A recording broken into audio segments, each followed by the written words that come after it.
No sound? Can they hear us? Hey, chat, can you hear me? Press F in the chat. Press, I think Alt F4 should fix damn. this. Why can't I hear you?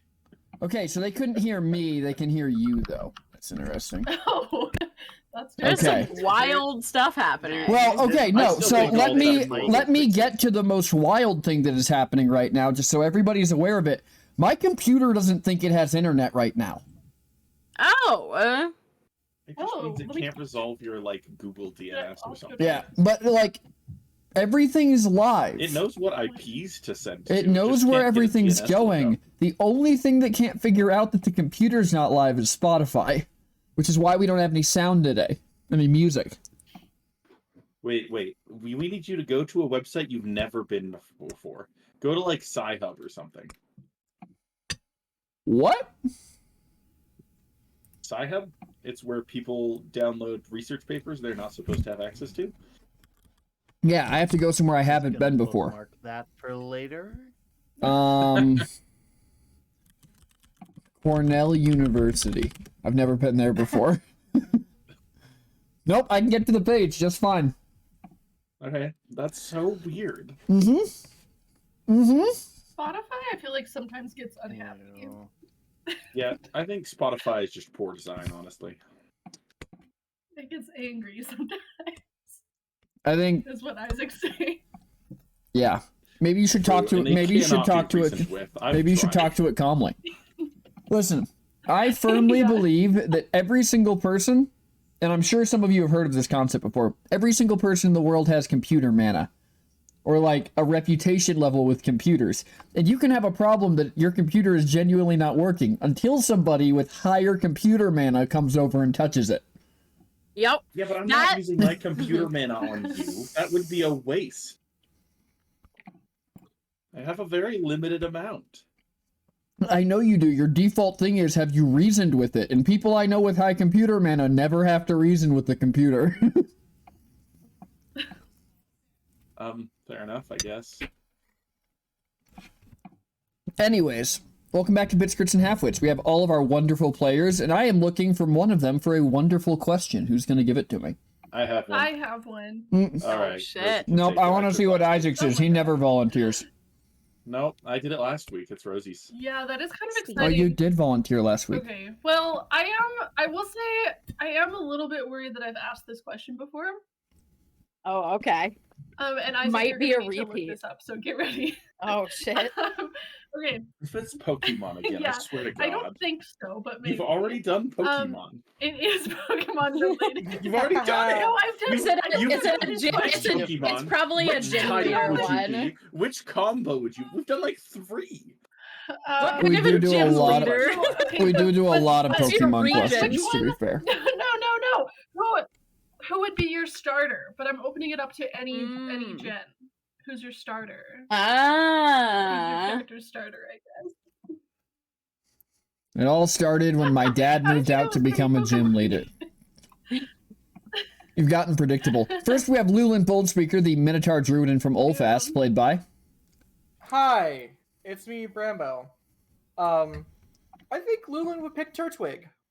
Yeah, I think That tracks. that's very Luland coded. that's very If there's Luling probably coded. a second option, Good one. it might be Samurott to train with.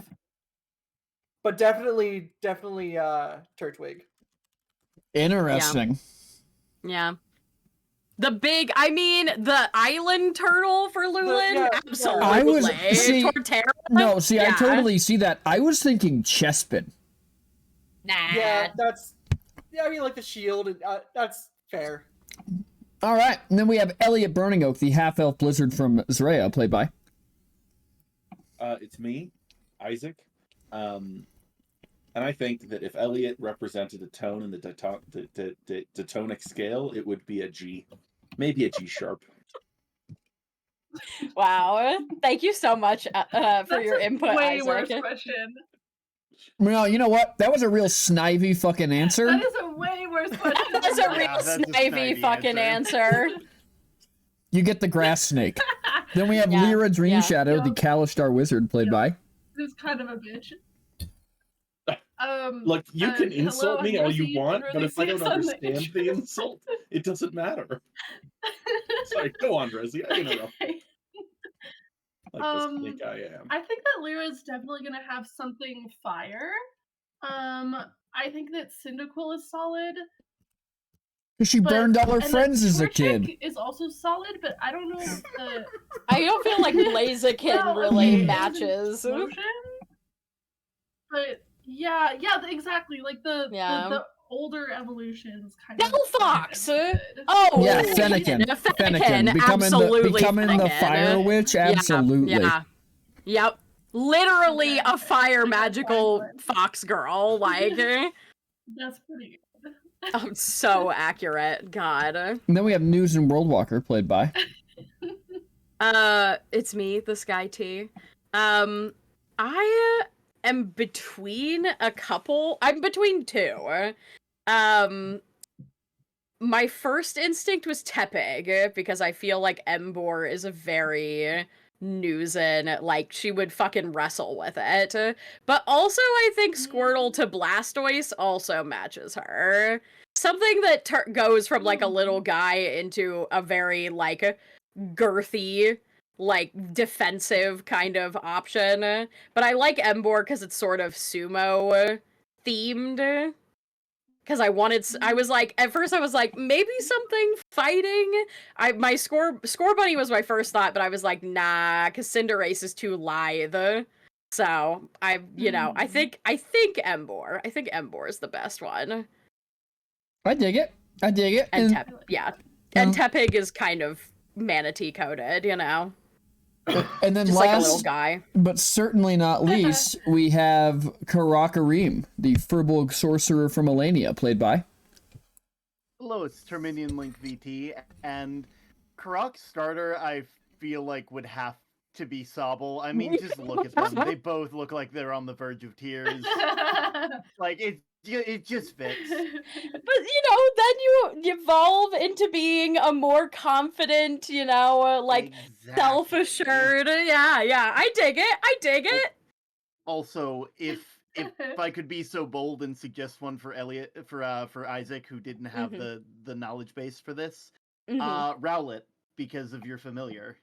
That's true. I do think that is more accurate than me condemning him to Snivy for his bitch-ass answer.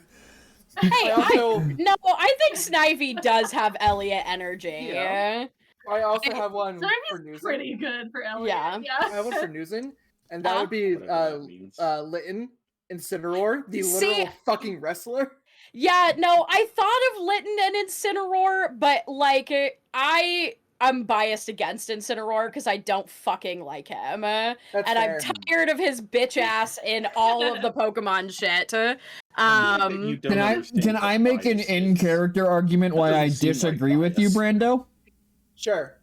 Newsen has never surrounded herself with people with the same type of strength she has because she is confident in the strength she has. She wouldn't need an Incineroar because that's the same kind of strong Newsen be. That's true. That is valid. Okay. Yeah. I did think of Litten when I was thinking, because, I mean, you have all of the fighting fire types. There's so many options. But I skipped out on Cinderace and Blaziken because they're too lithe. And I like Embor because he is like, it's a similar, but not exactly. It's sumo over wrestling, which I kind of like. Honestly? I was like, Newsen picking Embor because Embor is a lot more like Lulin than Newsen. It kind of touches my heart. I know. Yeah, he's a lot more like Lulin. All right. Well, without my favorite part, who wants to know about NPCs? Ooh. Oh, that's true. I didn't even think about who I wanted to know about. Oh, shit.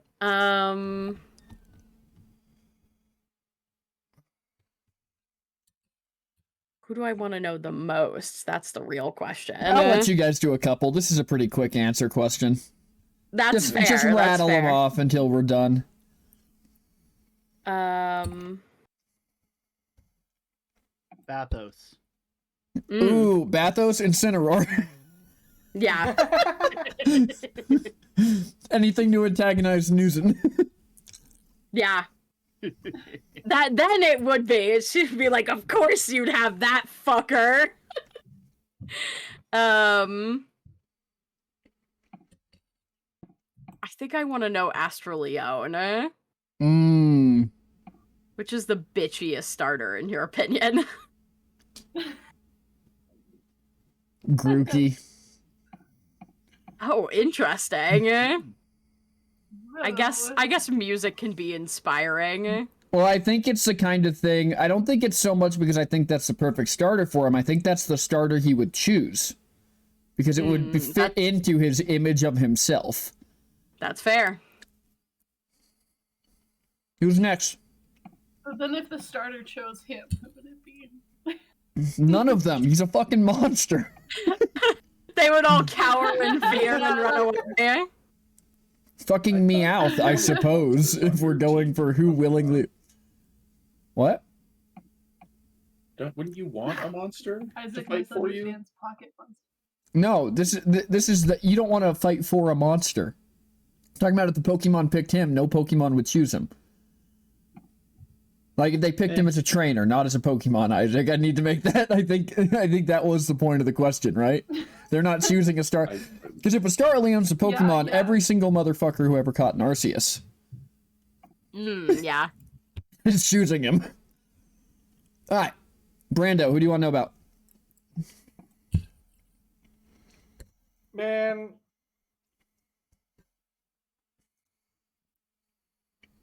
I want to know...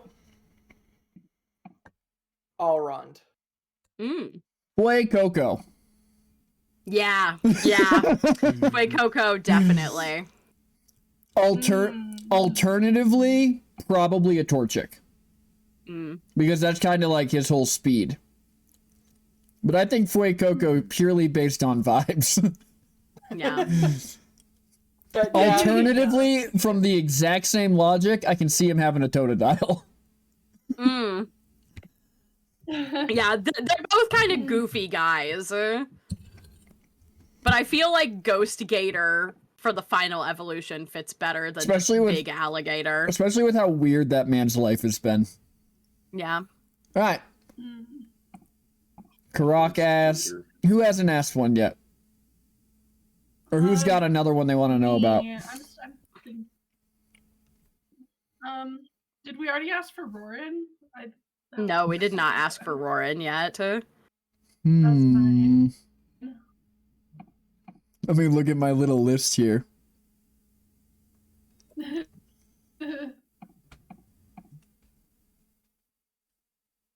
For Roarin? Probably. Who's the most hopeful Pokemon?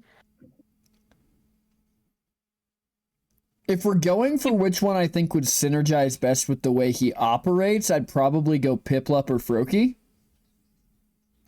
But if I think it's the one that he would see as like the biggest sign, that's exactly what I was gonna say. Is like if he's going for like I am hope, it's Meganium. It's a giant flower. That's so fair. Yeah. I love Chikorita's one of my all-time favorites. Chikorita was my OG, well, not my OG. OG starter was Pikachu because it was fire yellow. Or, fuck my life, dude. You know what I meant. And then it was Pikachu, and then it was Squirtle, and then it was Chikorita, and then it was Mudkip, and then it was Piplup, and then it was Oshawott, and then it was Chespin, and then it was Rowlet, and then it was Scorbunny, and then it was Fuecoco. And that's every starter I've ever picked in all those games. My first game was Diamond, so my first was Piplup, of course. My boy Bulbasaur. Solid starters. I was really tempted. Bulbasaur. Yeah, they did. Diamond and Pearl did have a really solid starter lineup. Listen, I'm not gonna say that when I picked Squirtle, it was because I had already played Yellow, and I knew that Brock was the first asshole in charge of getting in my way. And I'm also will never admit that I spent, like... Brock is supposed to be the easiest gym in that game. Because I refused to restart, I spent, like, 3 weeks, because I didn't have any Pokeballs or any potions, just power leveling Pikachu to fight my way through the ground gym. Mm-hmm. You did the Ash Ketchum route. Bro, Excuse me. miserable, Yeah, horrible experience. And my Pikachu listened until it didn't. Anyways, where we left off, you had all just been surrounded by Reapers and a Shepherd on the Twilight Path. Where it was revealed briefly before the end of our session that the Shepherd was Bodril, the former head of the Dream Shadow House Guard and Alron's father. So without further ado, I'm just going to kick the conversation to you guys. And you can kick it right back to me if you want to, but we'll go from there. Been a minute. I think Lyra, she was kind of... Well, she was getting ready to steal his horse, so she's yeah, like, yeah, oh, but she. Oh, who are you? Okay, another new person. But she was kind of standing over by his horse, suspiciously. Well, not new for you guys, but new for me. Hello, I'm Karak. He's chill. Karakarim, you were meant to walk the path some time ago. Not important, though. You answer all of your questions. Lady Dream Shadow, I've been good. Wait. Lord Burning Oak, it was 6 days ago. 6 days ago? I think it was more than that. Since you freely walked the path? Couldn't have been much more, although time here is different. Yeah, no, it kind of felt like a month to me, at least. Maybe more. I don't know. Well, I'd say time will tell, but time rarely tells us anything. Yeah, not very truthful, that one. So, you're all dead then? Yep. Lyra killed us. No! We're Tell me how that's a lie. Incapacitated. I don't know. It's just, I did. Lyra, I don't know whether to commit. They gave me the spell, and then I just kind of did the spell. Depending on what the desired outcome was here, I don't know whether to congratulate Lyra on getting better with her magic, or worse it permanently killing her friends. I mean, she said it's temporary. No, yeah, Only time will tell, though. Yeah. If time will tell. Well, I suppose we should get you all to the door then. We're actually looking for somebody. We want to go. Yeah, we need to go talk to somebody off the path, but we were kind of hoping that it was a very specific, kind of pedantic rule set. So can we borrow your horse? I cannot help you with anything but walking the path. Right, you don't have to help us. Turn around. You just have to turn around. Yeah. Mm-hmm. Yeah. Just, start walking and we'll walk right behind you. Don't even worry about it. We'll get right there. Also, do you guys want to eat my soul? I mean, I don't, but the Reapers were drawn to you. Can you convince them not to eat my soul? They won't touch it as long as you stay on the path. Cool. Well, that settles that, guys. Not leaving the path. Yeah. They've no interest in the rest of you yet. None of you are judged souls. Are you saying I've been judged? Did I do something wrong? You stepped through the gate, didn't you? I don't recall stepping through the gate. I thought I kind of got brought back right before that, maybe? Whether you remember it or not, you judged yourself.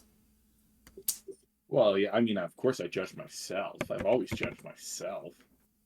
Yes, well, that is the judgment that death is built on. That seems like a weird value decision. Everybody spends their entire lives wondering what higher power is going to judge them for their sins or their victories. But at the end of the day, none of them know more wrong what they've done wrong than themselves. I mean, I suppose. Guilt prevents a great many from passing through the gates. So what you're saying is that, like, crazy people get to go scot-free, or? Not always.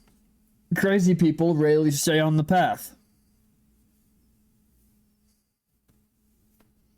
That seems like a weird mechanism, but I guess I get it. Sort of ensures a healthy medium one way or another. Ah, medium, because we're dead. I see what you did there. I'm a little disappointed. Didn't mean that. I do get it. Didn't mean that, but that's clever. Well, if you didn't mean it, then it wasn't clever. Well, no, I mean them thinking that, like, they are clever for seeing that when I couldn't. Right? Now, shall we get you all on your path?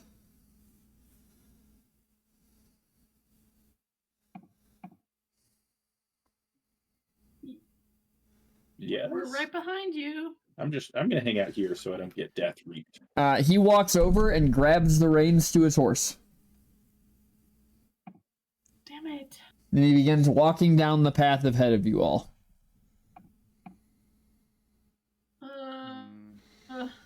What about these people he has with him? Can you sort of like The Reapers are still on their horses, and they look like you can't tell what's under the cloak, but they look like your stereotypical Grim Reapers.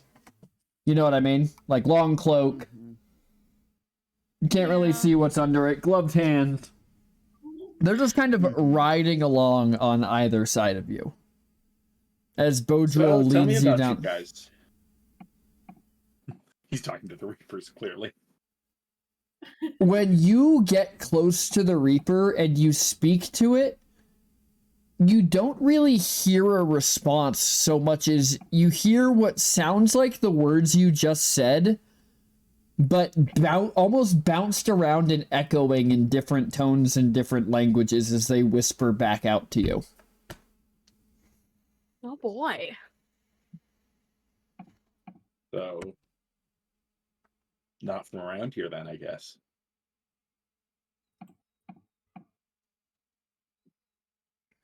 Cool. Do you guys want to ask them any questions, or me? They're not much good talkers, I'm afraid. They're simply what are they good at? killing souls who venture off the path. Well, Yikes. but aren't we already? Well, that's not the answer I wanted to hear. At least they're good at their job.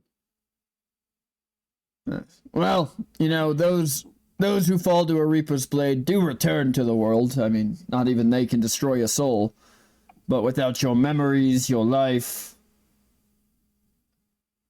reincarnation, so to speak. Sign me up.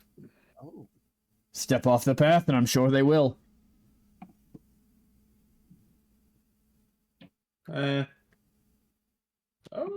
Maybe after I finish some things. So I'm rather confused. I'm almost certain I haven't met you before, and yet you knew my full name, and or at least what I assume is my full name, and that What I assume. like, how do you know that? Is that like something that you get like from someone higher than yourself who filled you in, or do you just know it because this is your job? Or... I know your name because you are dead and I am a shepherd. He also just in general knows things. It's pretty impressive. Yes, well, that's what happens when you read books, Elliot. You might take that to note. Write it down somewhere. That's true. If I wrote it down somewhere, I'd have to read it. Which would also be beneficial for you. Well, how would I know that? By writing it down, supposedly. Yeah, but then how would I know to read the thing I wrote? Well, you wrote it down. Luckily, there are 4 people here who I'm sure can make sure you remember. so I wouldn't count that for me. I have trouble enough with myself as is. Remember what? He would put it on a shelf, and then we'd have be in the same situation. Well, it used to be a pile, and now it's a shelf, and it's a lot easier. That's true. No, I'm very impressed with your organization. Some of it's in a closet, you know. Who's walking in the back of this group? I guess. Yeah, you guys are walking. He's walking his horse. Yeah. You guys are on the path still. We're just trying to drag her feet a little bit. Yeah. You're just still like looking around, trying to figure out what we're supposed to do to get off the path, but not get stuck off the path. That is the answer I'm looking for. Go ahead and roll me perception. Okay. You know what would be super useful if I had the thing opened. Wow, no perception for you then. Lulin, roll perception. You know what? That's fine. I got your perception. All right, get your perception. I'm getting my perception. He's gonna crit fail. Oh no, it wasn't pinned. How am I supposed to know what website to go to? I'm pinning it right now. There you go, Isaac. You're welcome. For the record, I can see who isn't in yet. I can also see who isn't in yet. You went to the wrong one. Look, all I'm saying is that IP is a dead IP, and it's just gonna load forever. Mm-hmm. Correct. Well, it'll load until I throw it up on Foundry. Actually, no, that is just a dead IP now. You're totally right. You're totally right. Yeah. Okay. I believe is registered to a different place. Lulin, as you're walking through the woods, you notice that something that you just catch little glimpses out of the corner of your eye, but off the path, Pharaoh is keeping pace with you. And he almost seems to be like gesturing, trying to get your attention.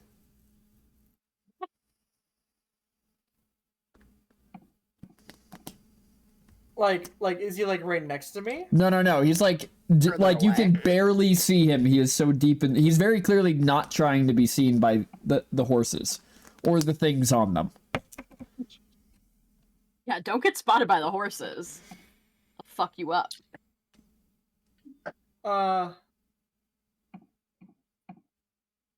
Lula's going to look at him,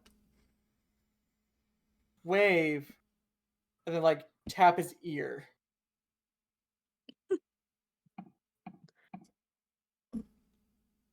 When you tap your ear, Pharaoh shakes his head and waves his hands like, no, don't do that. And then Thumbs up. And then he points down the road. Thumbs up. Great talk.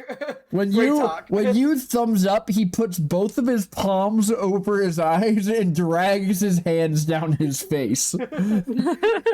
Just in exasperation. And then he's gonna gesture down towards the road again and disappear into the woods.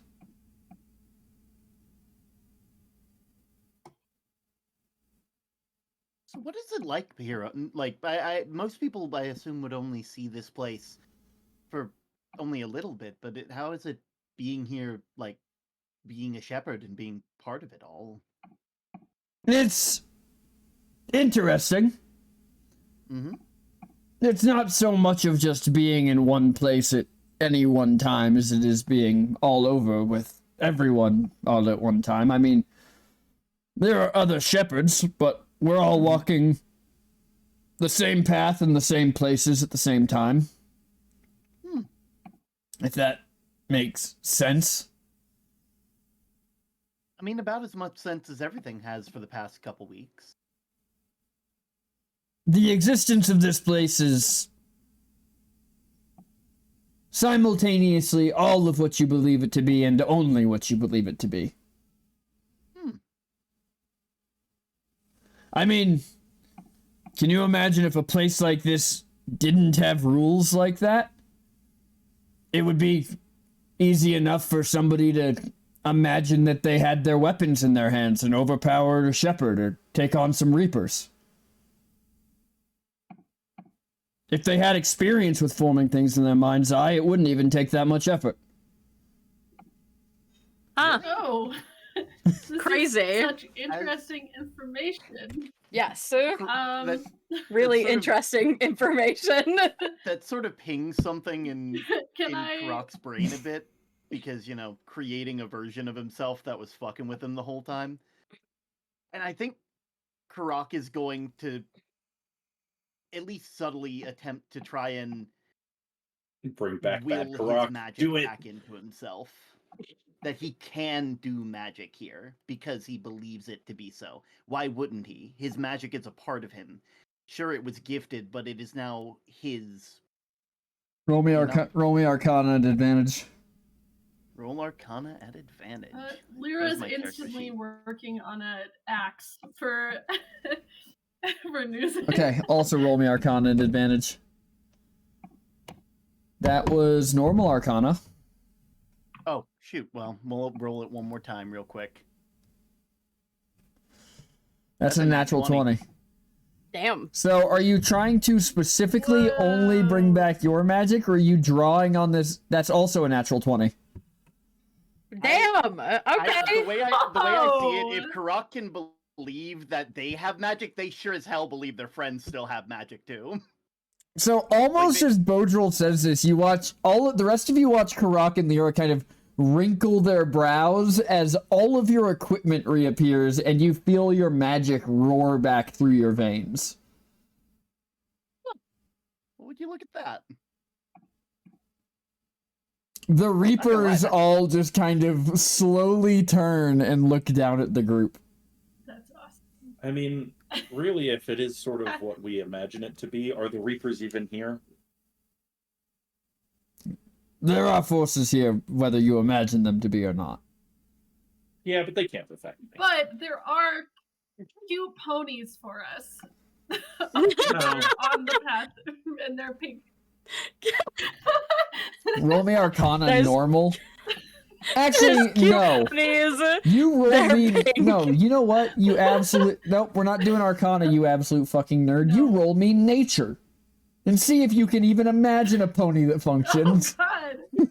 God, the Damn. failure is going to be a Oh, really can you scary Can we draw say failure. that? from memory? They could.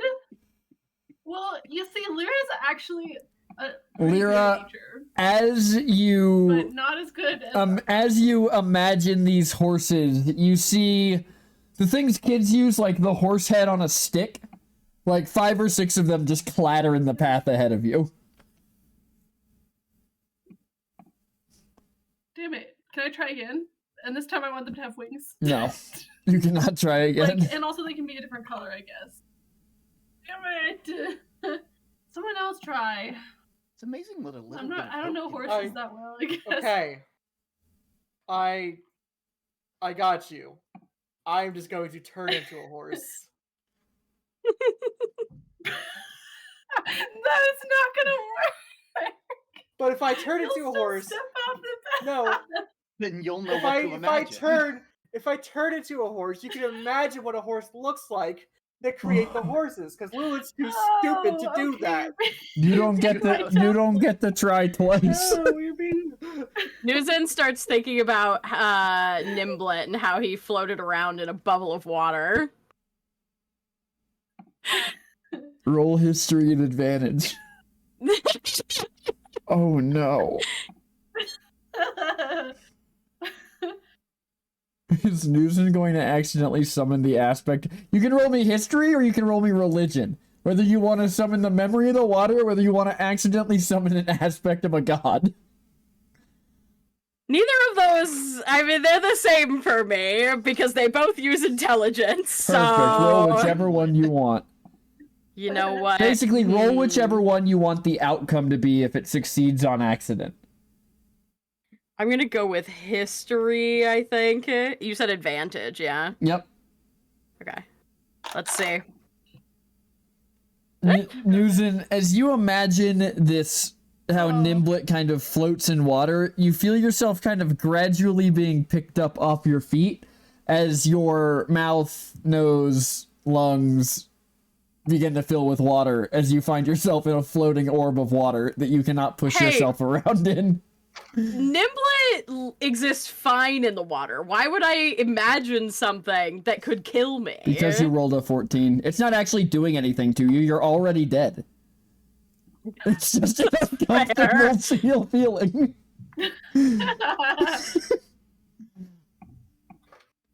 You all turn around to see Newson floating like 2 feet off the ground in just a giant bubble of water. Now, I will say, Newson, while you are floating in this, the movement is not nearly as easy as you think. Like, you are just, like, essentially free floating around in here. Yep, there's a lot of attempted swimming that's not, like, going super well, you know? I love that you guys just turn around and then Newson's in a bubble and I'm a horse. Yeah.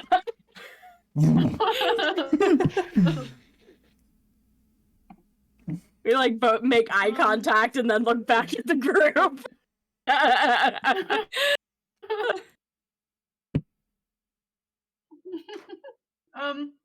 Okay, Newsom, that's good.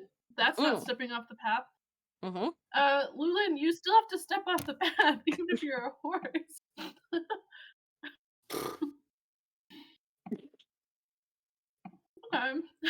So true. So true. Can I imagine that I know how to cast fly? And No. And have you cannot. Everyone not currently flying fly? You cannot imagine you know how to cast a spell. Elliot, do you know? Elliot, do I know? I don't know. Can I? Pretty sure I can cast fly. Let me look through my book. No, I don't think I can fly. Really? Well, I have levitate, but you can't really move yourself around very well with that. You do levitate and catapult and just throw things at yourself until you move. Yeah, maybe. Or, okay, wait, don't you have a beautiful Pegasus horse? Couldn't you summon that? And then we could all ride on it together? I think it's limited to 2 people, isn't it?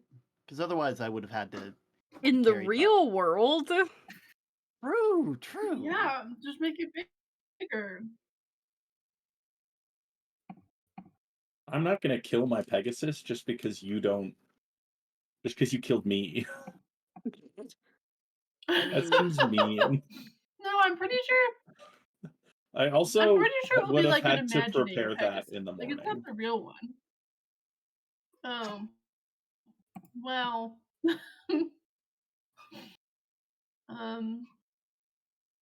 Well, why don't you try imagining some mode of transportation for us? Well, I can't leave the path because these guys will eat my soul. I mean, if that's the case, I know, but now that things are a bit better, ponies. Why does this have to be the only path?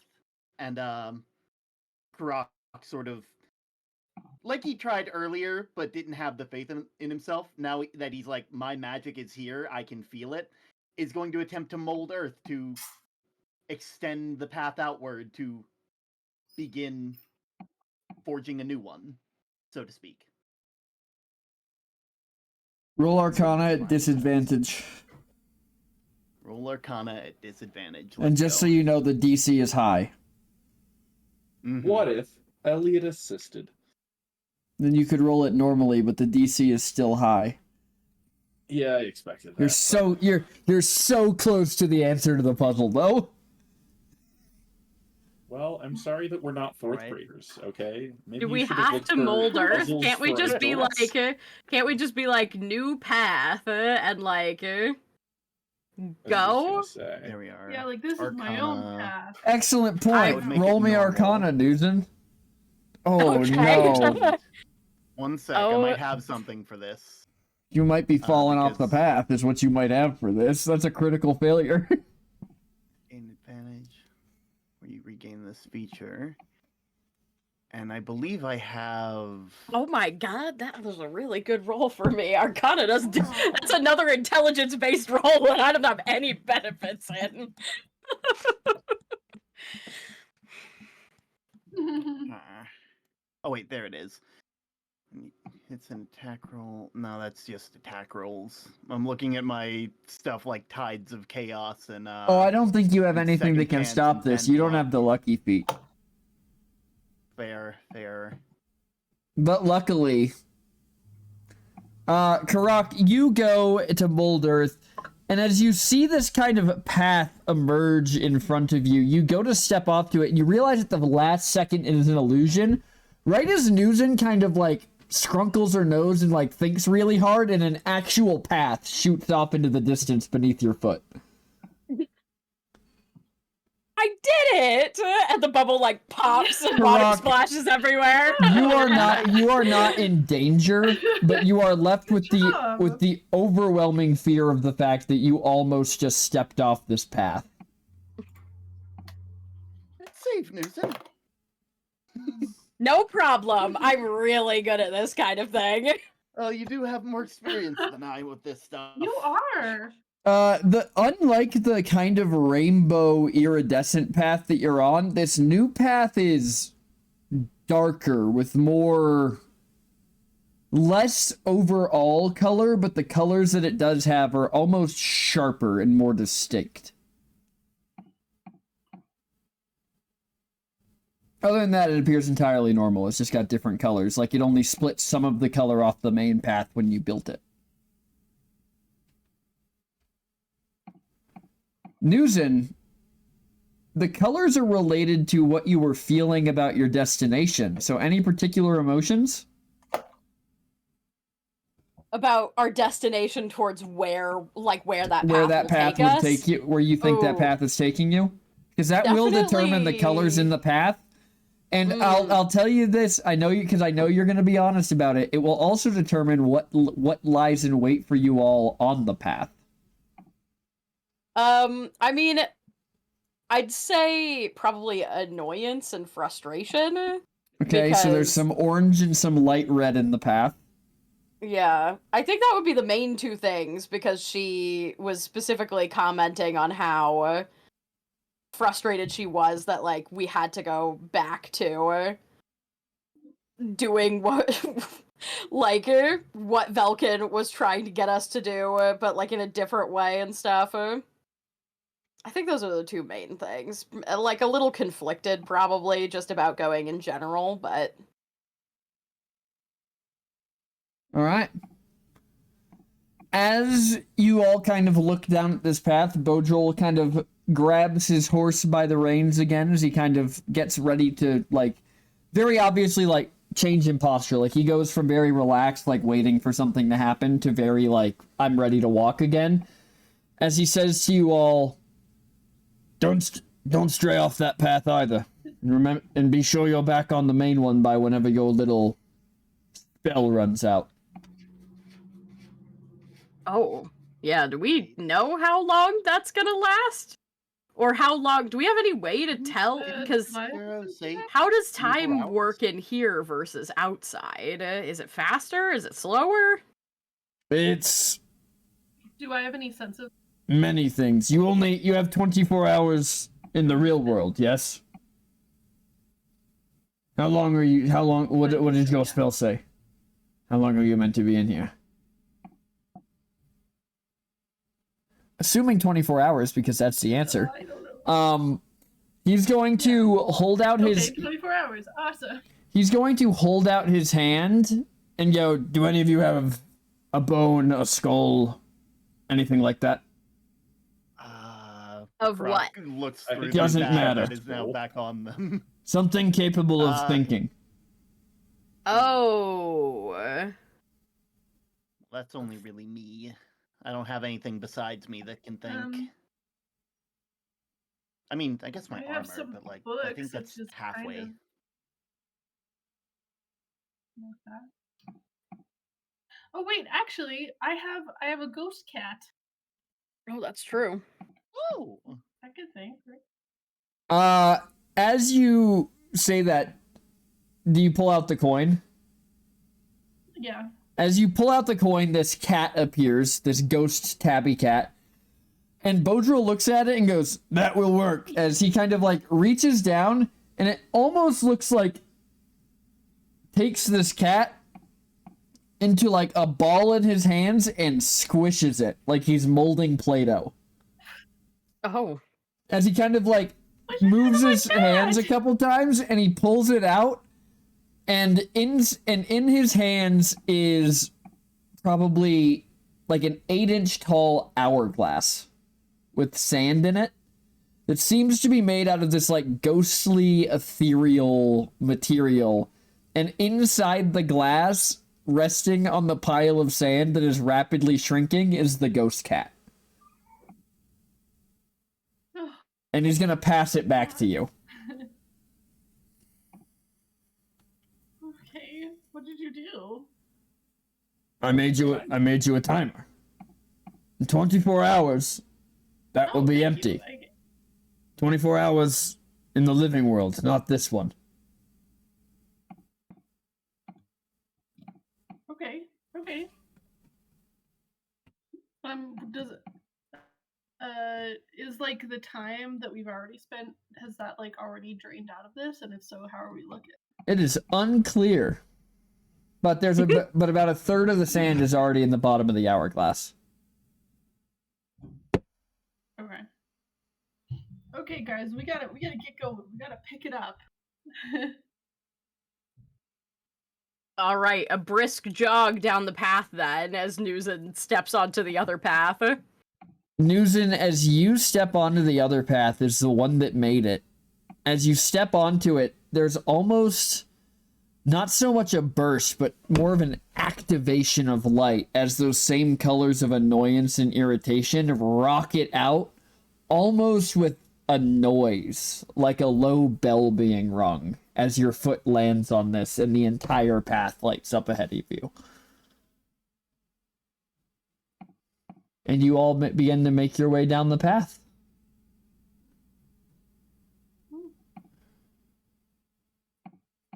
As you make your way down the path, the sounds of hoofbeats disappear behind you into the distance. And as you make your way down this path, the path around you begins to become more...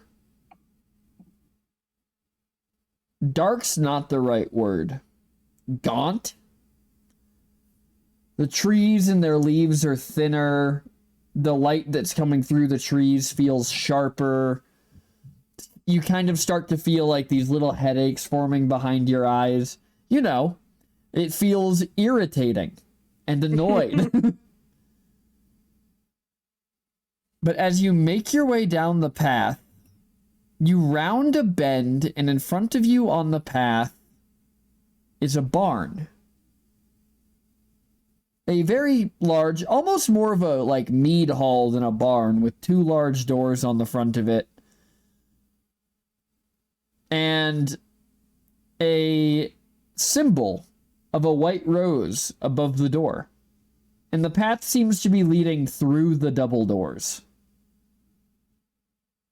Oh.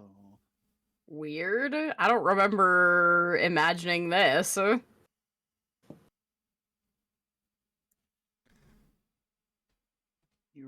remember who we're going to meet at the end of this, right? Yeah. That's good, because I don't. Just kind of like, almost like out of habit, like goes to reach for like their where their talisman used to be, and then remembers that it's no longer there, and instead it's just a set of like brass knuckles they got from Elrond now for their spellcasting focus. Bad memories. Best get going. Also, Elliot, how do you not remember who we're going to see in here? It's been like a few minutes. Yeah, Elliot, how'd you forget? What are you thinking about? Message me. Everybody message me what they're thinking about as they walk this quiet path. As you make your way through the doors of this hall, you see that the path itself has seemingly replaced what is the top of this table. Like, you know how meat halls have like a big table down the center? Like, you guys are essentially walking on top of the table. Does that make sense? Uh-huh. Yeah. And around you guys are hundreds of people who, as you approach the door, are seemingly frozen with smiles on their faces, clearly celebrating something. At the far end of the table, you see a chair off to the side with what to most of you seems to be just kind of a blurry missing figure. But Karak, go ahead and roll me history. All right.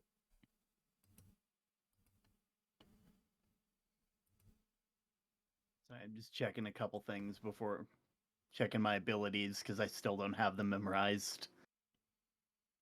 We'll keep that for later. That's an 18, well, 19, 18 total.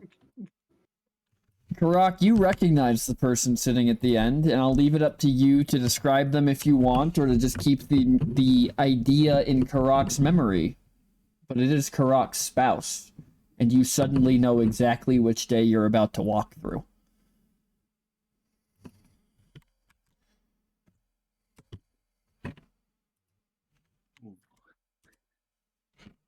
Brock, like when these doors open, like you already seem nervous coming here anyway. Like something they'd recognize more than they usually do. But it wasn't until they entered the hall and saw this blurry figure to all of you that they almost, for lack of a better term, freeze up. Something that they thought they would never do around this person.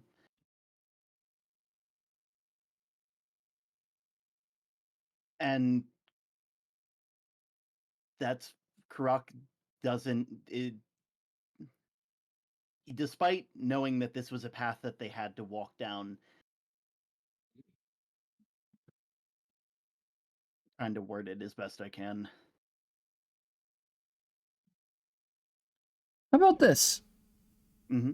Why don't you tell me what the rest of the party sees on your face as you stop in front of this door? They see almost a mixture of love, longing, but also sadness and heartache. Something they know that no matter how much they grow, how much they change, they can never get that.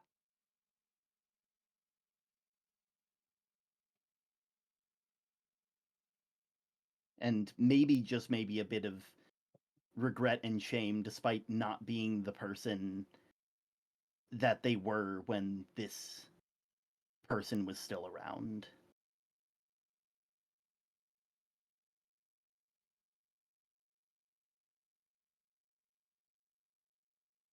What are you doing? What's everyone doing?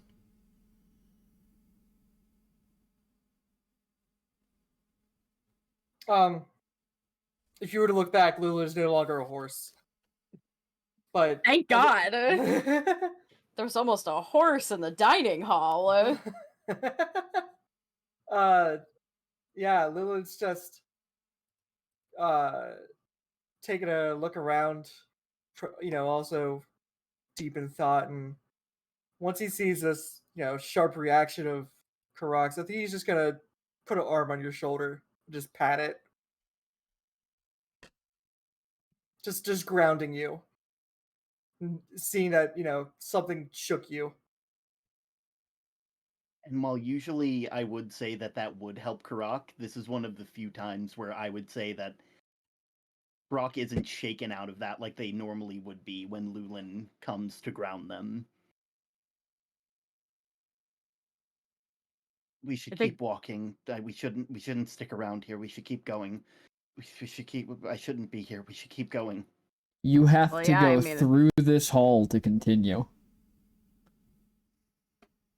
Yeah, I think we gotta walk through. I get it. Faceless, whenever, it's like weird when you have those, like, you see like a person or like in your dreams and stuff, but there's like not really a face there. I get it. It's like freaky. Oh, okay. I guess that might make it a bit better. No. Just... we have to go through here. We have to go through here to get the answers that we need to save the world. We have to face it. Can't keep running. Can't keep running.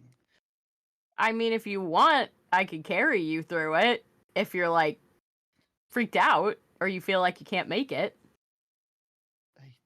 Karak, you remember the words that Bodril told you all. The truth of the path is that it's people who judge themselves.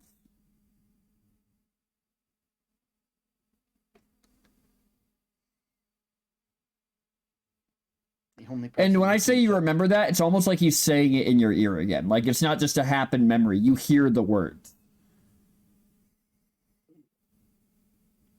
I'm different than what I was. The person who remembers this place, they're no longer around. I'm me. I can walk. All right. I can do this. You got it. And with that, Karak sort of takes a deep breath before following along with the rest of the party. Karak, as your footstep, as the heel of your boot hits this table, as you step into the room and as you walk along this path, what follows behind you are flames. As the frozen people animate and come to life and scream and call your name and beg, how could you have done this to them? That they were your friends, that they were your family, that you'd fought together, drank together, ate together. You knew their parents, their spouses, their children. And as you walk through this, you relive the memory of the night you burned your friends in the name of Velkenbara. The question is, are you strong enough to make the path to the end and face that which scares you the most? Roll me a wisdom saving throw. Wisdom saving throw. Let's go. You can have advantage, disadvantage, or roll normally, dependent on what you think Karak's guilt is right now. Karak definitely has a lot of baggage at the moment when it comes to this specific moment. But in the little bit of time that they've been able to be with the party, where they have been able to separate themselves from Velkin, been able to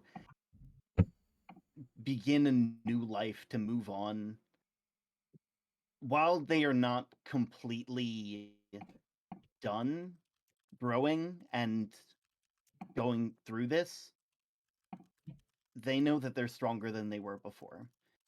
They aren't the same person that they were when they first had this memory.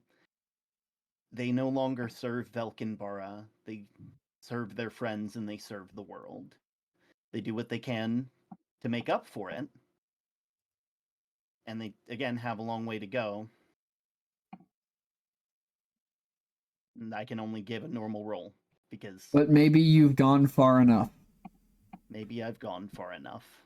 As Karak takes a step forward and goes to a knee, and as your knee hits the table, Karak, you slowly start to burn. Hey there, buddy. We got a little further to walk.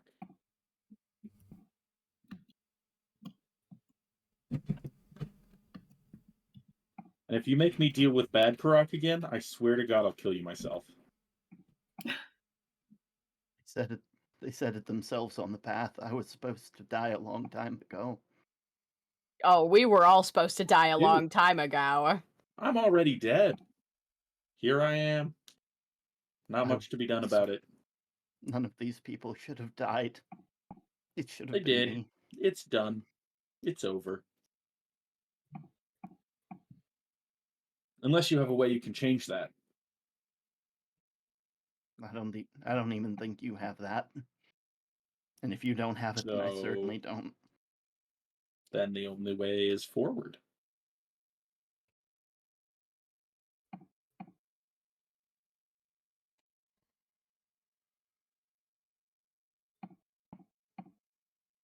As you're having this conversation with Karak, you still hear everything. But the rest of you realize that every single person in the room has stopped making noise, and regardless of their level of, like, on fire, is all just staring at Karak waiting for something. But Karak, to you, you're still in the midst of that night.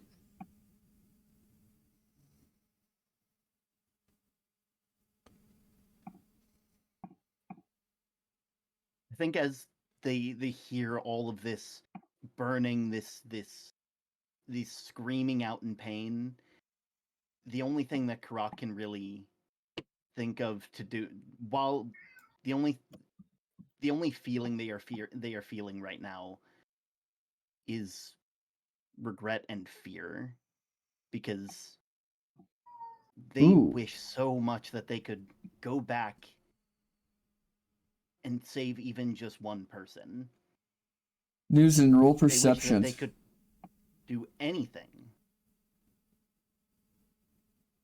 Oof, terrible roll.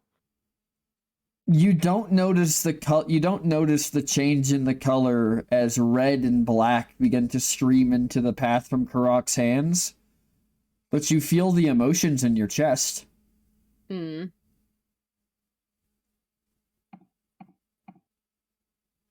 the end of the day, why did Karak, of all people who did all this suffering, why do they deserve to have even a say in how the world should end? And how the world should continue? Are you saying that out loud? No, I'm giving PT some more stuff to work with, you know? Fair enough. Carry on. There's a tinge of blue and a little bit of sadness that goes through the path.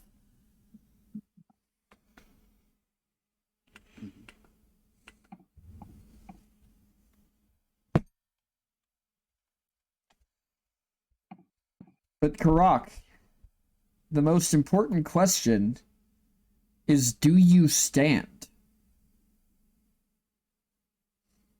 I think Karak does, because they've come this far. There's no point stopping halfway. It's only one Do way you forward, want to right? describe how you stand, or do you want me to? Go ahead. You go for it, because I don't know a way to describe this right now. As your words all seem to register with Karak, down on a knee, he puts both of his hands to the ground, and for a moment it looks like he's not getting back up. And then he pushes, and he rises to his feet. And as he does, the flames begin to fill the room again, but they're different.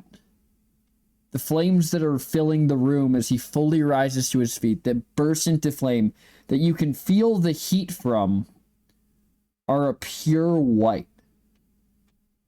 As it seems to burn away the hall around you, it burns away the ghosts of the gone.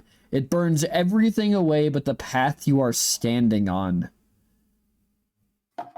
And standing in front of you all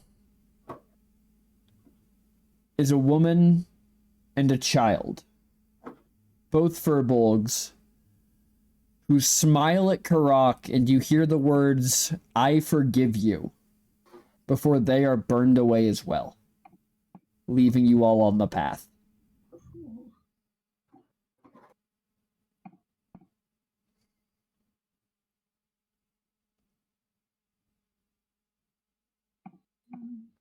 I think Alira just puts a hand on Karak's shoulder. Like, she's not saying anything. Just.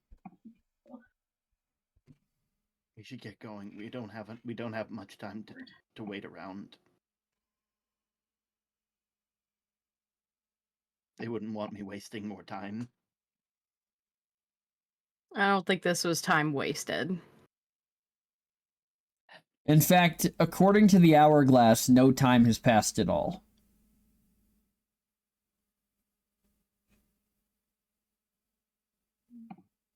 All right. You all continue to walk, and as you continue to make your way down the path, now filled with new colors, you round a bend yet again, and through a canopy of trees ahead of you, you see a town that the path seems to lead through the middle of. Well, you know, I guess it's better than walking through a bunch of nothing, huh? I like nothing. It's calming. You would like nothing. As you all walk down this road, this town is familiar and yet so strange. You recognize the style of buildings, the homes that you would have found in a Pood or Rook's Rest or similar mountain towns, but strung between them are these strange cables on these large posts. Around you, there's what seem to be torches, but they don't flicker. And as you make your way through this, you see all sorts of strange things that make sense to you, but don't.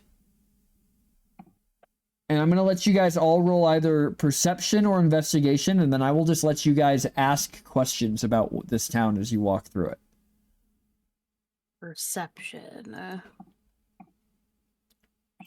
Do any of us Oh, recognize this man. town? Is it a real place? Oh, Lyra doesn't know. Lyra doesn't know. We're both having a bad time. Okay. Newsin and Lulin, you can both ask me 2 questions. Lyra, you can ask me 1 question. Karak, you can ask me 3 questions. Elliot, you can ask me questions until you're satisfied with the answers, because you got a nat 20. Jesus. We're going to be here all day. Wow. Yeah, I'm going to put a cap on this. You cannot ask me anything about the logistics of the town. What, like where they get their water? Yes, Yeah, because that's going to save us a lot of time. Would you say these are more of a hunter-gatherer society or an agriculture? All right, we'll start with Lyra. 1 question. I think Lyra is like very surface level. Like, is this a real town that like I've been in, or is this like a town that is here? Like, you know, It's not, but it could be. It's not. It's not, but it could be. You got a nat 1. That's all the answer you're getting. Sorry, to which side of that? You rolled a natural 1. That's the information you're getting. I'm sorry. That's fair. Newsin, 2 questions. Where is everyone?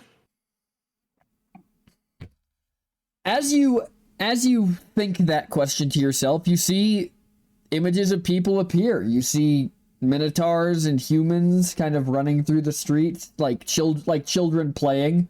Like, you just see people going about their normal lives, but you don't see any spell books or any weapons. You don't see any armor. In fact, the closest thing you can see to a weapon appears to be a large orc holding some sort of baton at his belt. What is your second question? And as Newsin questions this, you all see this as well. This isn't just a Newsin only thing. Like, these things appear for all of you as you think about them.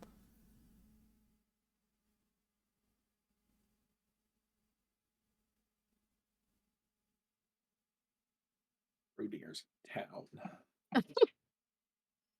Is this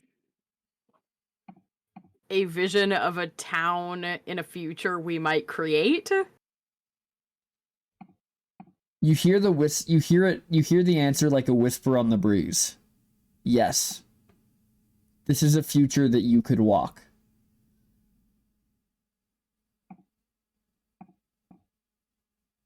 Lulin. That's my 2 questions. What is your first question?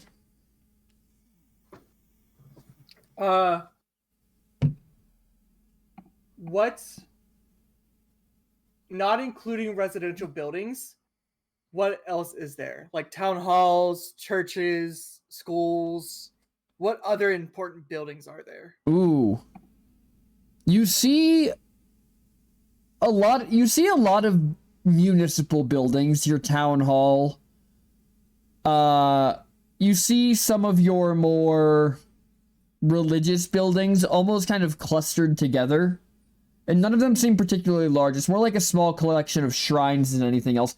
But it's more prominent, obviously, than anything you've ever seen in Sylvanaria. Okay. And you notice that there's these, on posts similar to the cables around the town, there's these weird cone kind of trumpet looking things that seem to be around the town that you can't make out what their purpose might be. At least not yet.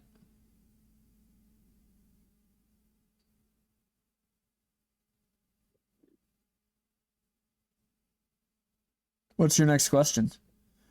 We got raided. Proficiency bonus. Thank you for the raid. Welcome in, Raiders. What a name. I know, right? A really good name. Mods, can I get a shout out for them, please? Yes.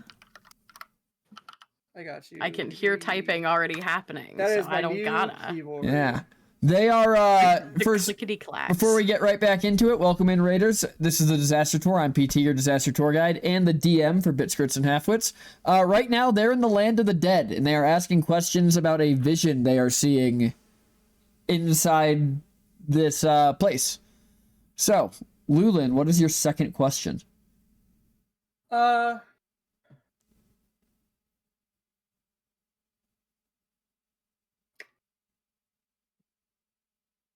Being on my journey, and I'm happy to roll history for this.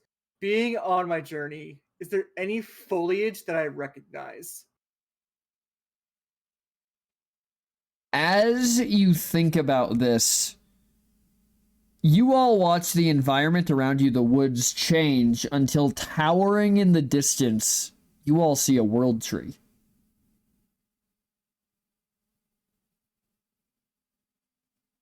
All right. Karak, what is your first question? Everybody's had some really heavy-hitting ones, so it's like as more questions get answered, it's like, well, I can't ask that.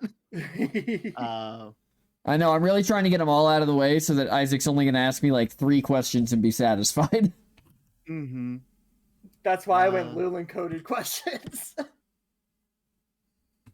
So we've talked about a lot of like how things have been serving the community. Is there anywhere or anyone that we can see in this community that are being failed by the systems that its theoretical systems it has?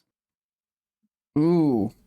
As you hungry, sick, poor, As you see this, Karak, you don't see anyone in this town, but as you think about it, walls spring up around the edges of this town. And you see smoke in the distance beyond the walls. But the town you're in, every person you see who looks hungry is being fed. Every person who needs something is being helped. But that smoke beyond the walls troubles you. What's your next question?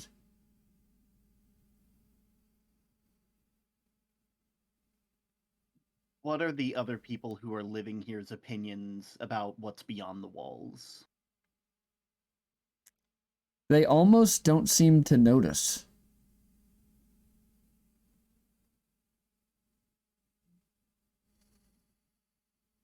Do they seem not to notice because they don't want to, or because something might be stopping them from noticing? That is going to be your final question. Mm-hmm. No, it seems like it doesn't even register to them. Mm. Elliot, what is your first question? Is this the future where we win or where we lose? The future where you win.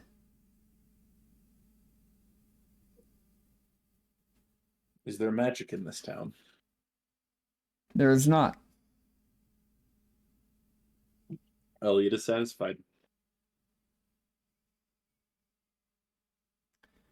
As you walk to the edge of town, Elliot and the rest of you, you walk out the gate of this town, and as you walk out, a figure walks back into the town past you. And almost like it's added to the answer to your question, As you step out of this gate and this town disappears from the path behind you, Elliot, you hear the answer one more time. There is not magic in this town, but there could be. And you find yourselves back on the path.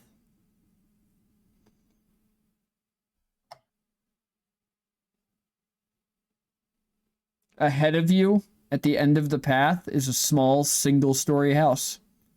The path leads right up to the door.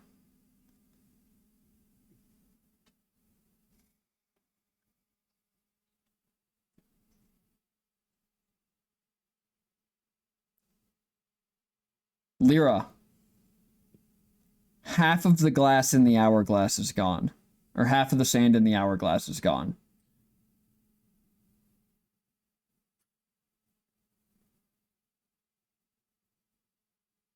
Alright, what are you guys doing?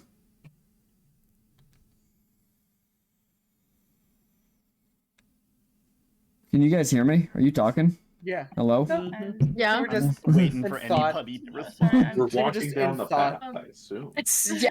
Well, no, like there's like 10 Yeah, feet of this Lyra- path sorry, left and it goes Lyra right to the said front we door of gotta this get house. going, we have half time left.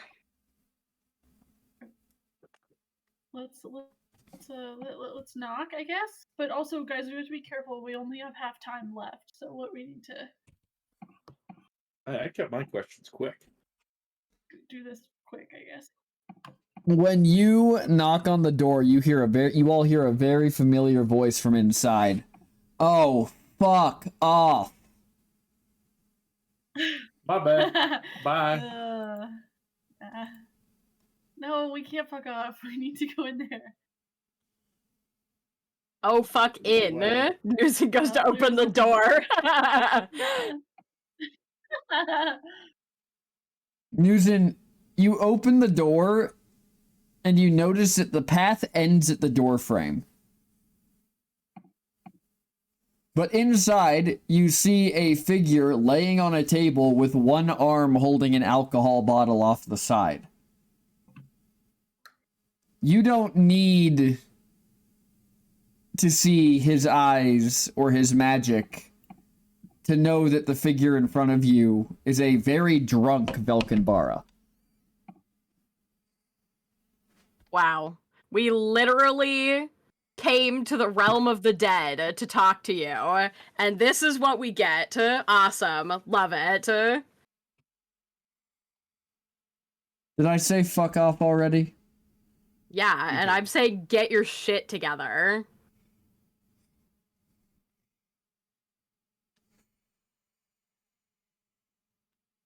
He takes a long pull from the bottle. Fair.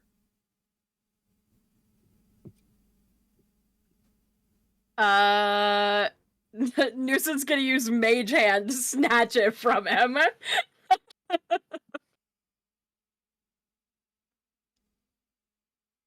You take the bottle from him, and he doesn't even break a sweat. He just leans up and goes to a cabinet where he opens it up, and you watch as the one in your mage hand disappears as a fresh one appears in the cabinet.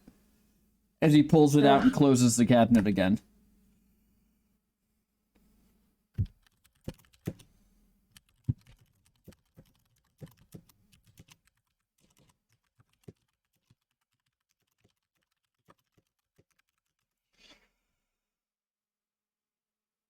Well, I'm glad to see you're all dead.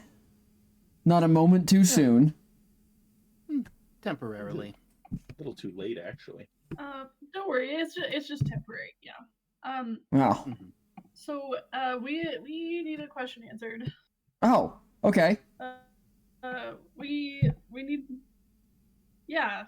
So That was a Awkward. sarcastic We okay. need to know how to like change the locks. Oh, so the first thing you're gonna do is Oh. fuck off. Yeah. Wow. I'm so shocked by that. Sounds like an arbitrary step. Next one. The next one is to... Actually, I don't really care what you do after step one. So you see how that doesn't actually solve the problem. It's not my problem. I'm dead. I can happily change tried that. to prevent the problem. Oh, no. You can't. Shit job, though. Love you, pretty boy, but, I made it to the end of my path, and I've been judged. Dude, you clearly are not on the path. No, I said I was judged. We had to go he was judged and found lacking, so now he's drinking his problems away. Plastic Okay, legendary so he agrees icons. with us then. Why would I help you anyways? Because it's your fault that we're in this situation in the first place. You couldn't trust or acknowledge that other people could help you. So you wove your own magic into all of the locks, and now they have access to it. And a lot of people are in danger and could potentially die. So we're gonna unfuck that problem that you created with actual trust in people. And you're gonna give us the answer, and then we're never gonna see each other again, and you can continue to drink your problems away, okay? Or the other thing is, you don't, and whenever we all die, we're just gonna be a pain in your ass until 24/7. That's true. We'll come right back here when we all die. 24/10, 365. Yeah. How do you like that? Yeah. It's been worse.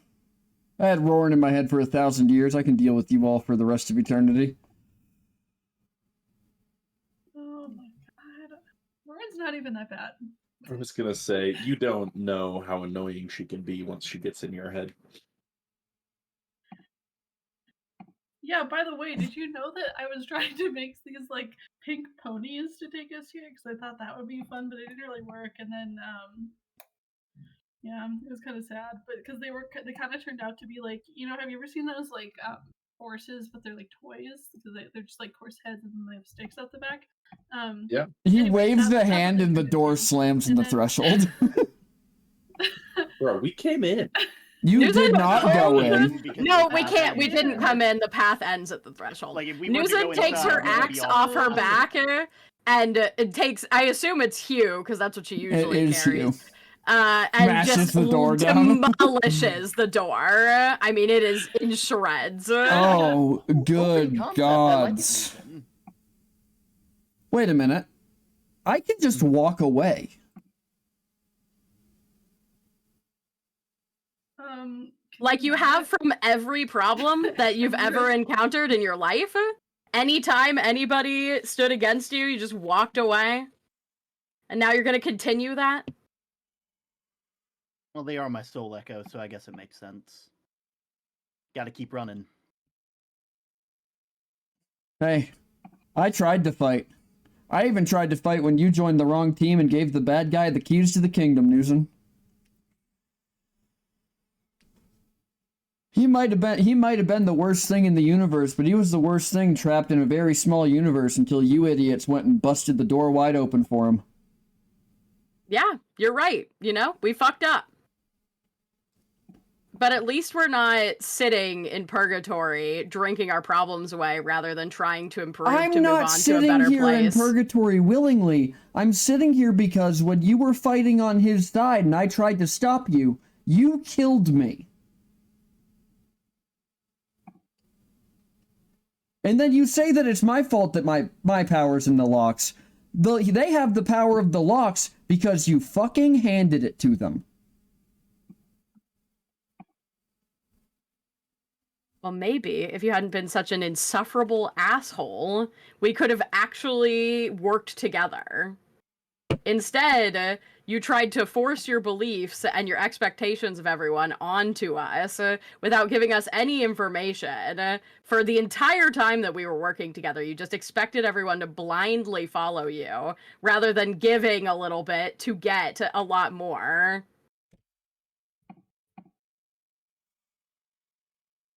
Actually, I also feel like you're here because you fucked up. Just for the record. I don't think I'd like to point that out. Yeah, well. Yeah, don't you judge yourself over there? Isn't that the point? I'm not judged because I didn't judge myself unworthy because I didn't trust people.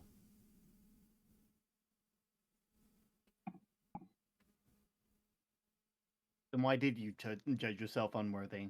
Because he did, apparently. He trusted that we would Because get the job done. Because I thought that the world was in a good enough place that somebody else could handle it. And that's what we're doing.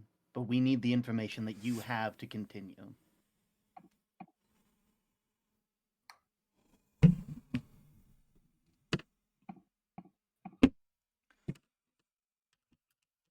So what do you need?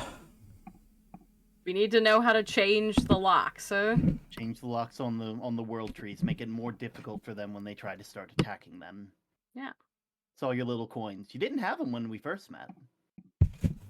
No, I didn't. After we made the locks, I had to cut a deal.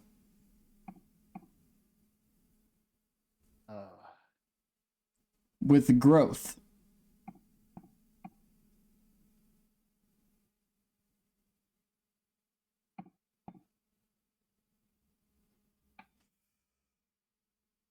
So that's it. That's how you fix it. You have to make your own deal with growth.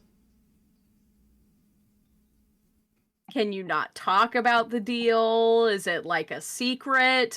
Because, you know, you're doing the thing that you always did, which is, you know, half answering a question rather than just giving... I directly answered your question. You asked me how to change the locks, and I told you how to do it. You make a deal with growth. My deal will not... Pre-required knowledge on how to do that, yes. I don't have the knowledge on how to do that, nor could I. I am dead. Magic and make a deal.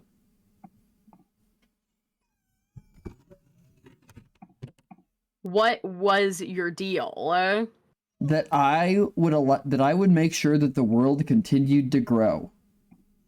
And in return, growth would create a place where I could protect it if I failed. Which meant if I died. I failed. The safe room's opened. The deal's done.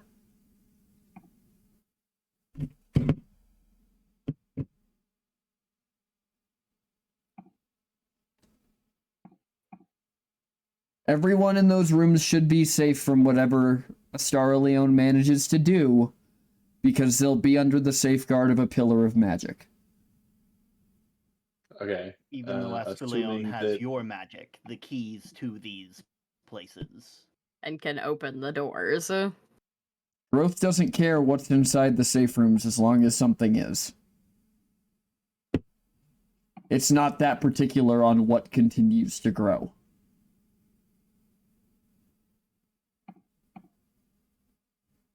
But my guess is Astara Leone knew that. From what I gathered on my own little walk, it seems like we've all been playing his game for a lot longer than we've thought.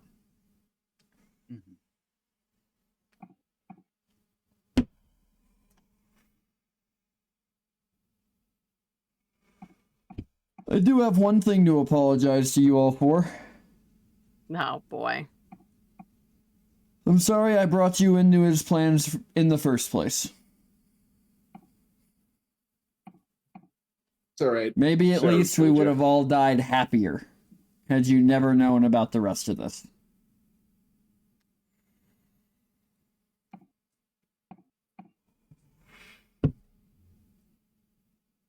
Well, if you hadn't brought us into it, he'd only have had you to run through.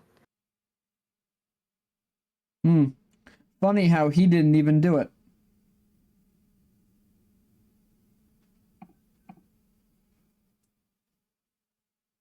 Again. Greatest weapon in this game has always been you. All of you. Question is, are you finally going to start swinging yourselves?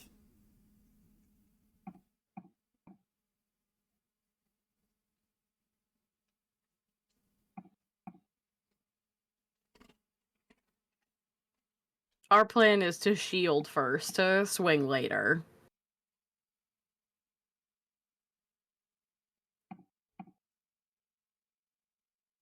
Interesting.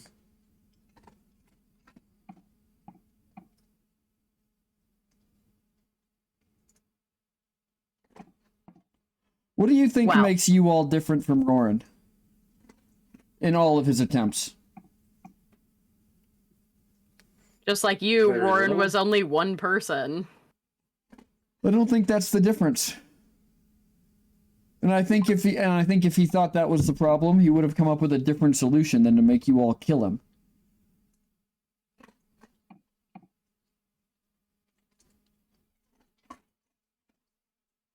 Probably because we're tenacious little bastards. Don't think it's that either. Well, what do you think then? I don't think Roran Solve could kill his brother.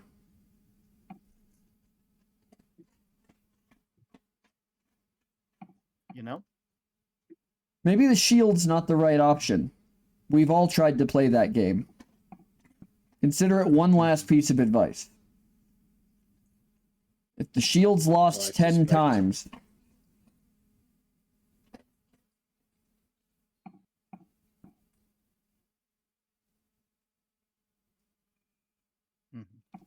Who said we weren't? I said we were gonna do both. Claire's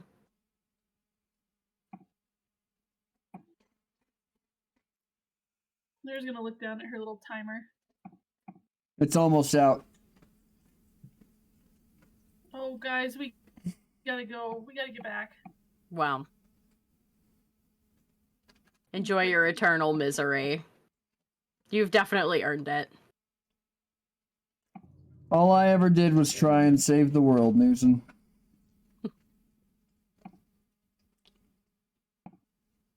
Yeah.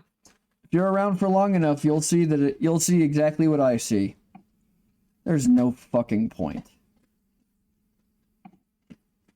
And then the path ahead of you all begins to disintegrate, pulling back towards the other path.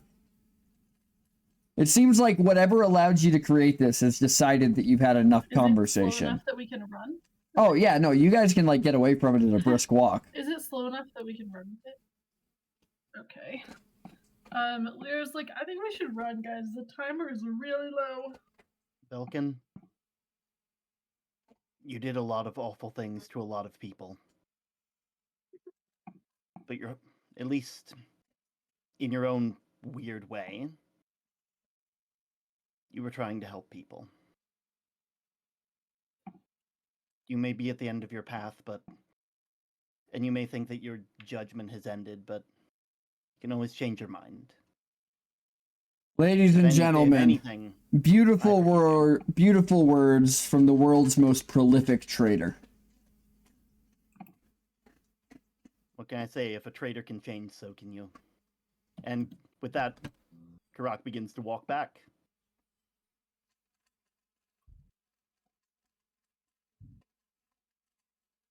Yeah, I mean, Elliot's going too. Yeah. Lulin's gonna cast daylight. Like, okay, let's maybe run. Lulin's gonna cast daylight right in front of him, like right where he's holding the bottle, and just close the door. What door? I destroyed the door with my axe. Yeah. Then Lulin's just gonna cast daylight. Well, so when you cast daylight, you notice a very interesting effect of casting that spell in the realm you're currently in, which is you can see the light. You see it. It has shape, but it is not producing any light. Well, does that make sense? Then it'll just be a nuisance. Mm-hmm. It'll just be a nuisance in his peripheral vision. And goddamn, is that gonna suck. All right. As you guys make it back to the path, and the hourglass runs out, you all snap back into your bodies.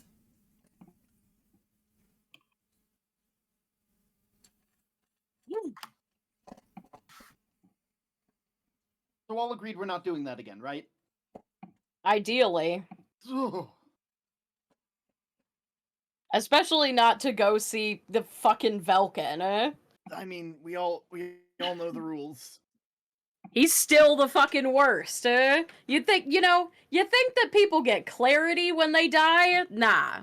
Of course. Can't expect him.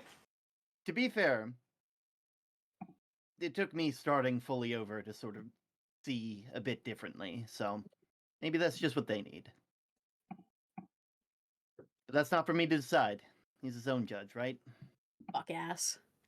As you're all talking, from where Lulin's shield is leaned up against the wall, you all hear a thud from inside the shield.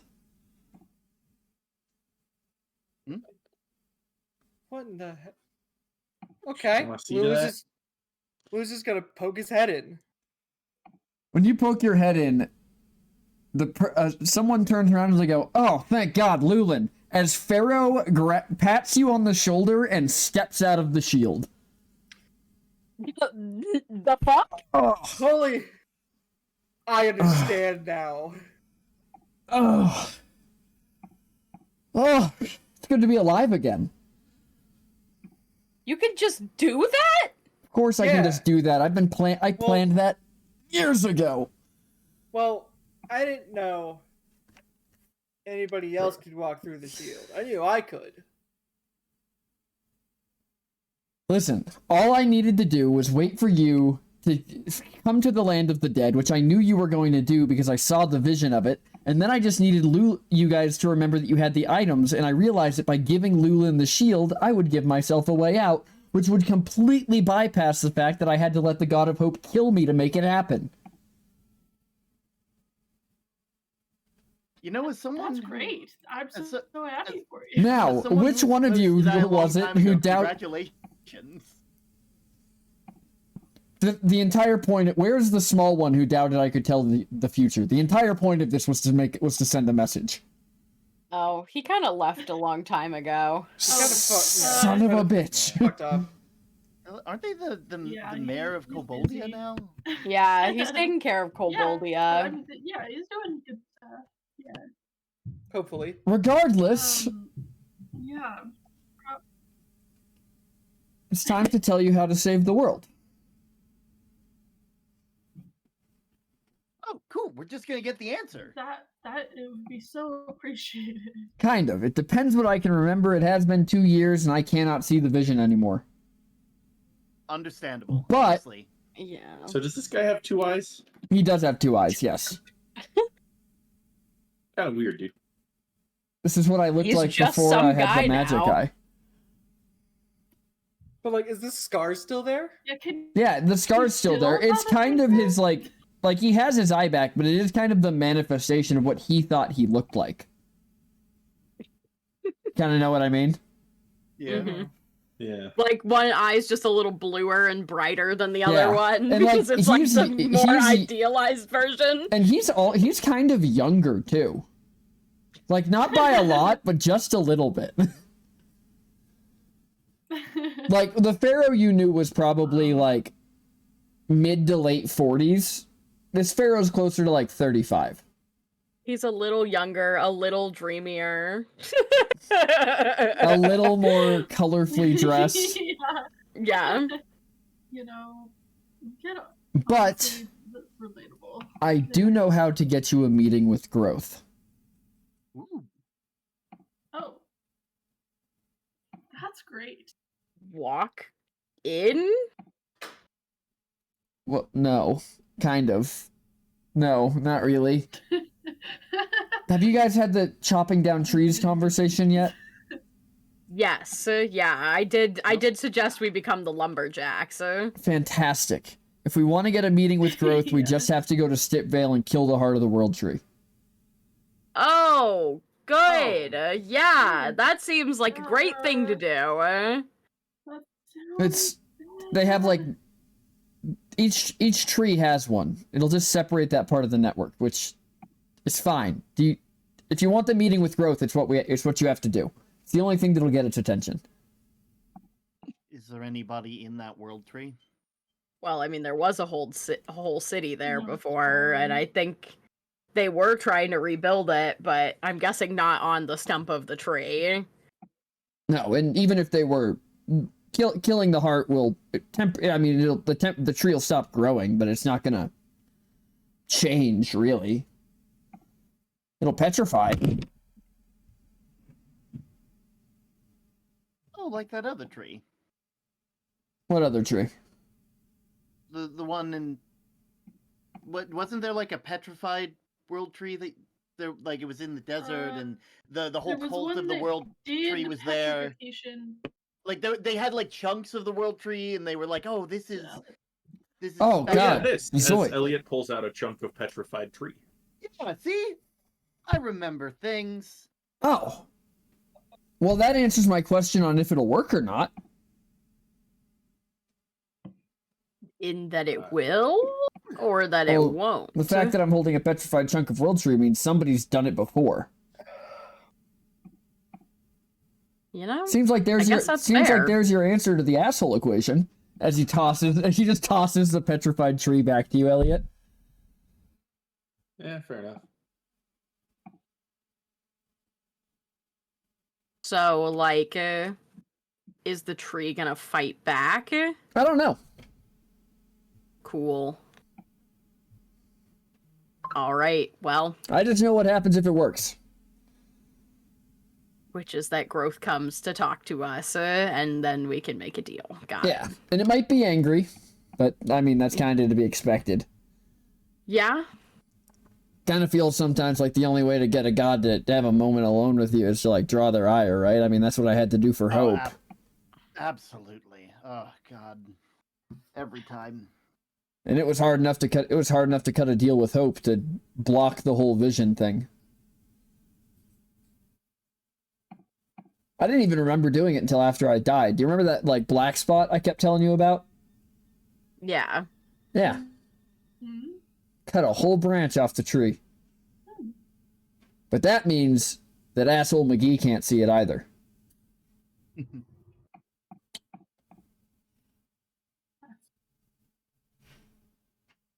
This is sounding good. This is sounding good. Okay. It's sounding like a plan. Should we go then? If you succeed in this, are you just... What's next? Well, I mean, the plan is to get growth to change the locks, to coordinate with our magics or other magics, so that Astraleon can't get inside them anymore. Mm-hmm. Which would protect everybody, and then... Or protect everybody that can get inside those safe areas, and then... go try and prevent him from destroying the plane in the first place. What happens if you all die and nobody can open them? Well, then everyone gets to live a lovely life inside of those things. I mean, presumably we would have items like Velkin did, but... Yeah, they had the coins. And even though Velkin was dead, their magic lived on. No, but I mean more of what happens to the demi-plane if it survives, but there is no way to open it from the outside. Like, if you lose and Asshole McGee destroys the universe. Well, presumably... I might be misremembering this. Or it might have been in someone else's thing and I just remember. Wasn't it mention that they're connected to something greater than this plane, right? That while they are meant to harbor things from this plane, that does not mean that they cannot access and hopefully exit to other planes. Maybe, I don't know. I might be completely misremembering something. Which happens a lot. Don't remember anything like that. But the pillars of magic are stronger than Astraleon, so presumably we could we could work into our deal that they create a new plane. Growth needs space at the end. I just wanted to make sure that we were covering all of our loopholes. Yeah, no, that's fair. I do appreciate the thought. I appreciate not having the world destroyed now that I have been given a second lease on life. Yeah, yeah. I guess the How long same. is that lease, out of curiosity? I don't know. I didn't steal my hourglass when I was in Death's don't- Workshop, so I have no idea how long I'll live for. I did try and knock it over, though, so if I succeeded for that, a while.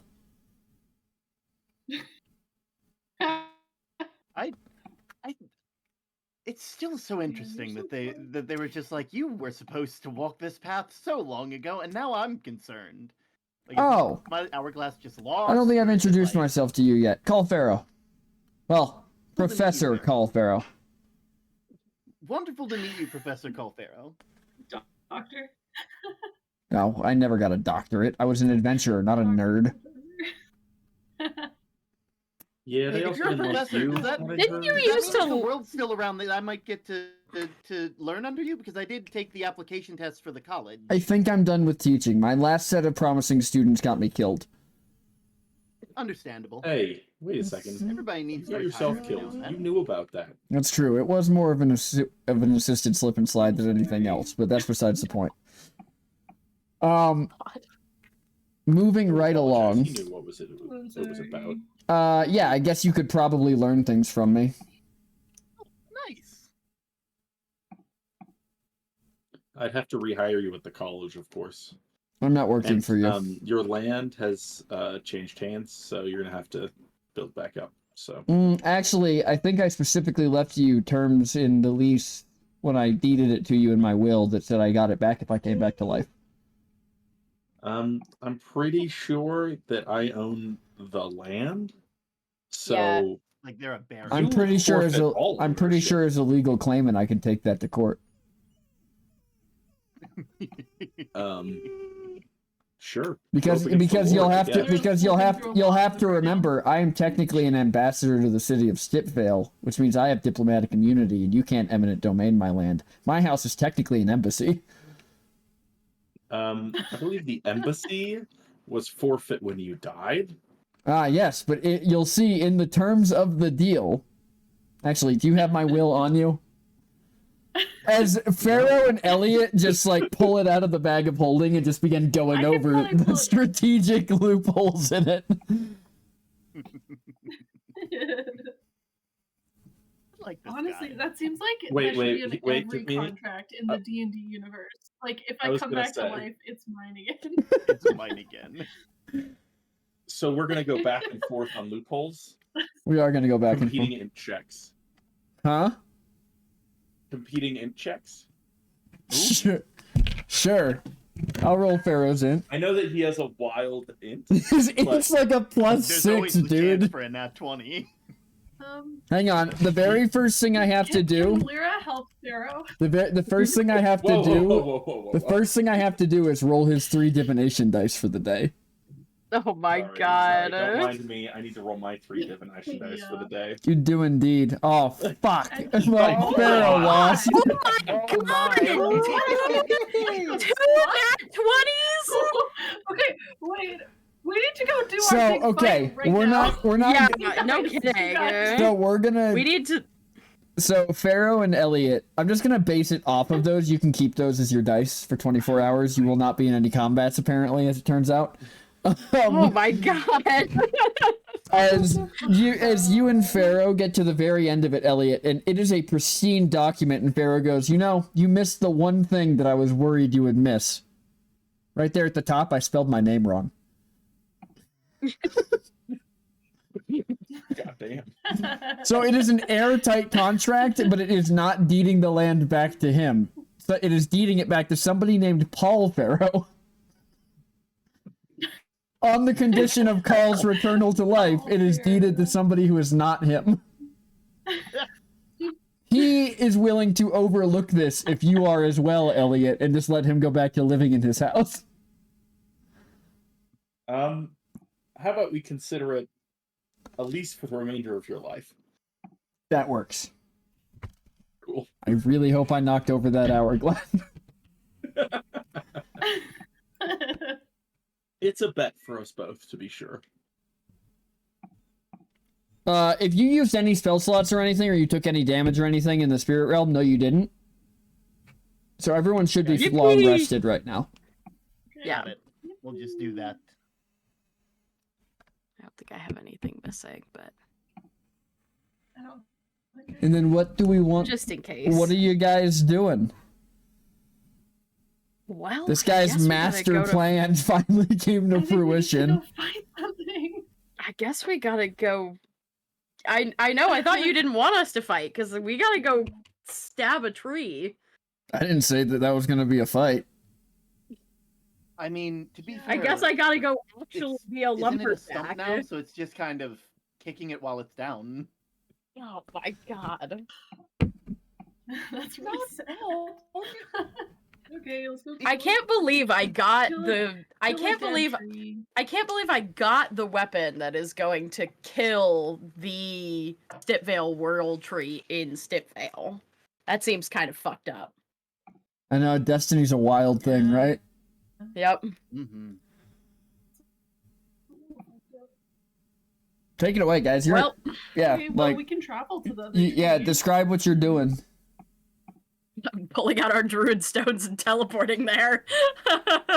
Except Elliot is Yeah. specifically moving them to an empty dirt lot, away from, nice curated stone paths and the such. Buddy, there are no nice curated stone paths left in Stipvale. The entire city is a fucking dirt plot.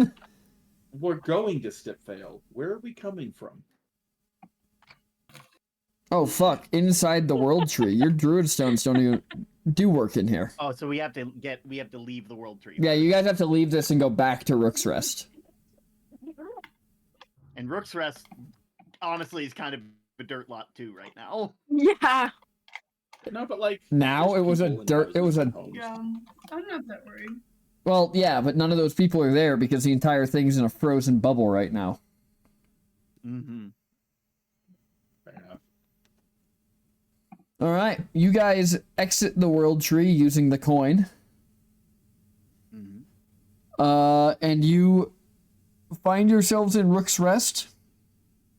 As very similar to the first time you came here, there's an elven army marching east. Oh.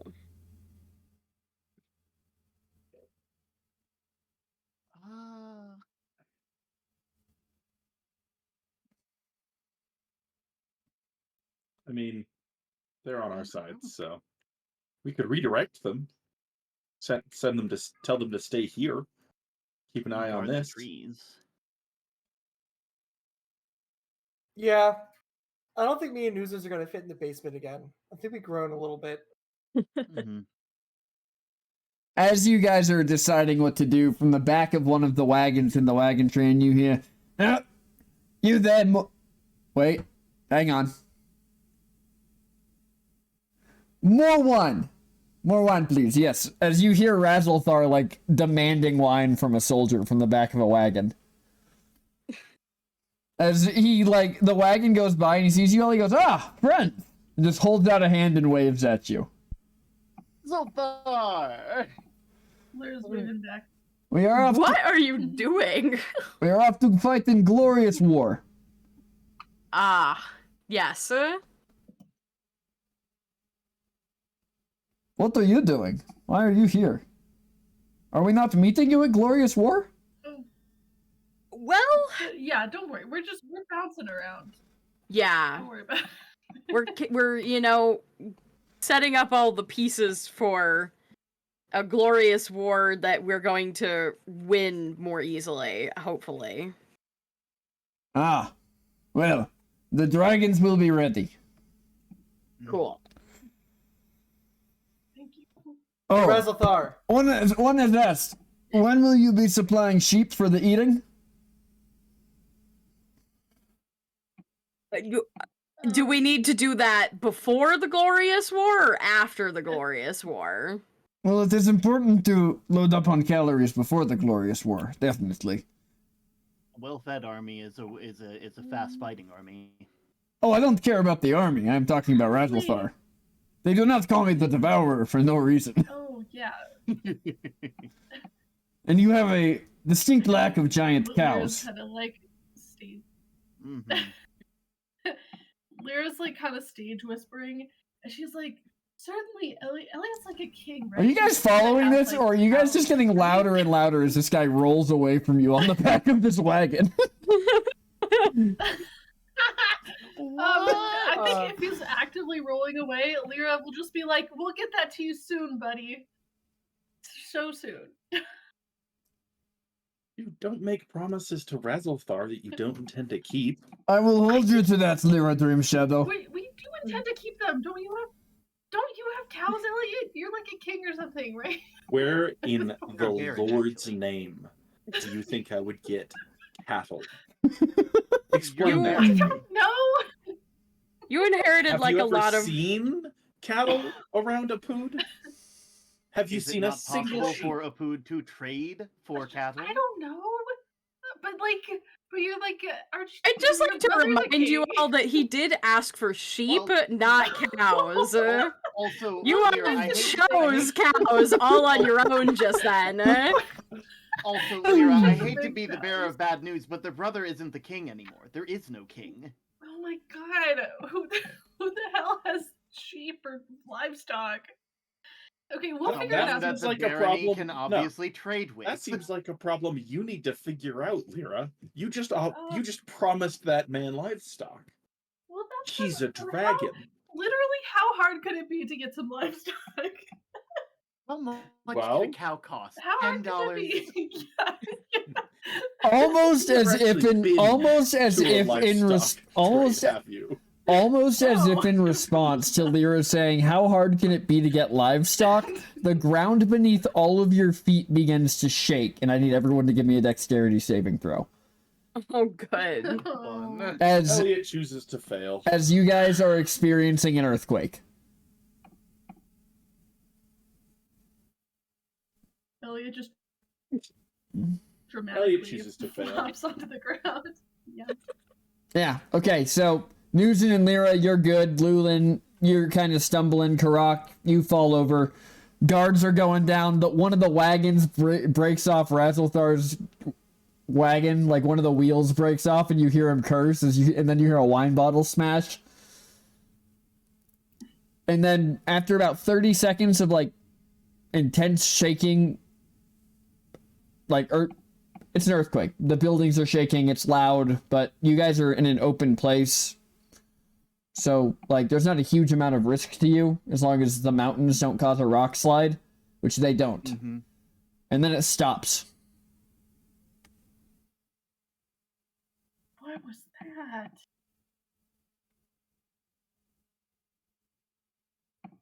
That didn't seem good. Next time that happens, I have to remember I don't know how to turn back into stone, so that I'm gonna have to be more careful now. Seemed like a world shake to me. Maybe a tree-sized shake. Oh. The tree can't possibly know that we're coming to kill it. There's no saying that someone else might not be trying the same plan that we have. Karak just took the words right out of my mouth. I think we should get going.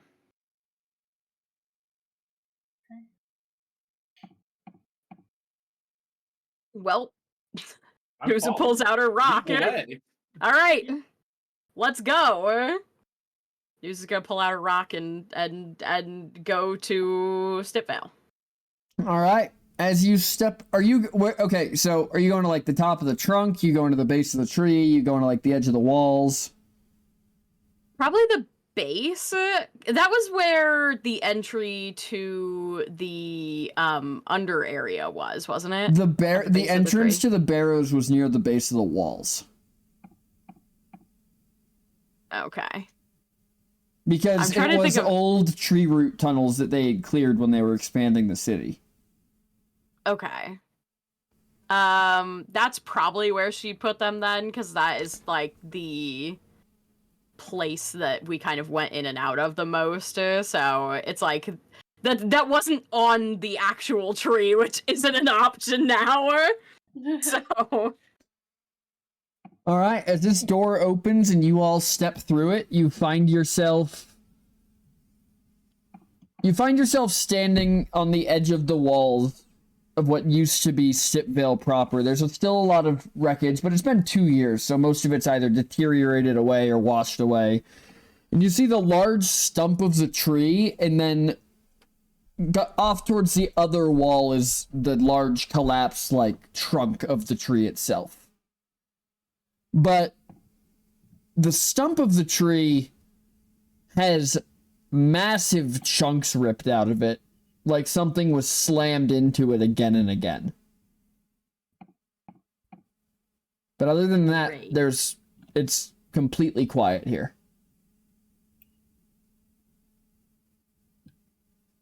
That seems fine, right? I guess. Can we figure out like what did this? Like, is this like construction stuff that they're doing, or like? Yeah, roll history. Actually, you guys don't even need to roll history. Elron told you he got in a fight here like less than a day ago. Oh. Yeah, Elliot watched the start. I just gotta stay consistent. You gotta stay consistent, of course. That persistent world building. Mm-hmm. Well, I assume to kill the heart of a world tree, you have to get to the middle, so... Hearts are usually in the middle of things, right? Yeah, I think so. Alright. I mean, I'm pretty sure mine's in the center of me, so... You guys begin making your way through the tunnels, and this is your time to just talk. Because you guys are going to just be walking through tunnels for a while, headed towards the trunk. I think technically my stomach is closer to the... Or like my... Whatever's kind of in the middle of my sternum is technically more in the middle of me than my... Because your heart's a little higher. Yeah, that's true. Oh, you're like lungs? No, even... Maybe something below that? Yeah. Kind of like...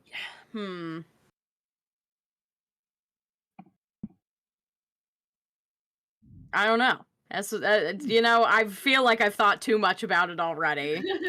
This is probably a bad choice that I have made. Oh, I know that feeling. I frequently have that feeling. Mm-hmm. That you've made a bad choice or that you've thought too much? Yes. Yeah. Got it. I mean, they kind of go hand in hand, don't they? Yeah, I was gonna say, I thought too much, and I ended up making a bad choice. Yeah. Mm-hmm. Haven't we all? So what do we think about Velkin's last little piece of advice there? Like, the strike first and protect later. I don't think that's exactly what they were trying to get at, and maybe it's just me, but it almost feels like they don't want us trying to half-ass two different plans and end up failing at both of them. We've tried... Roran has tried to protect the realms multiple times and failed, and so obviously the plan would be to try the opposite end of it. And in a way, I kind of agree with him. I mean, that's why I wanted to make sure that you were dedicated to what you were planning, Elliot, with the whole magical cap of sorts. Wanted to make sure that we weren't just going to half-ass this and risk everything. So, does that mean we should send our armies to the center to attack and not defend? I don't know.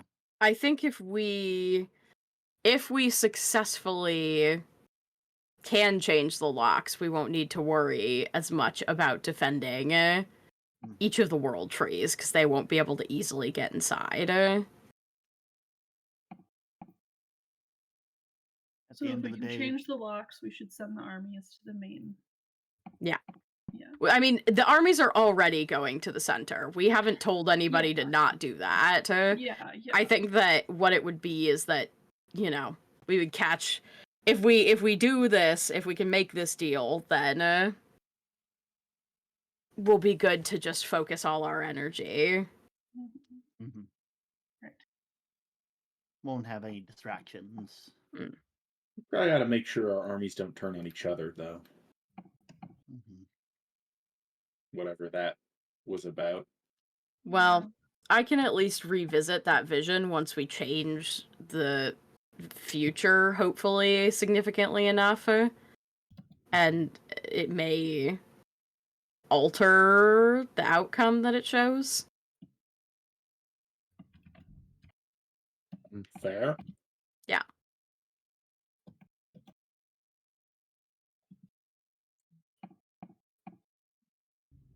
As you guys arrive at a kind of T in the path and you don't know which way to go, you notice almost a burst of green light travel down a route down the left path.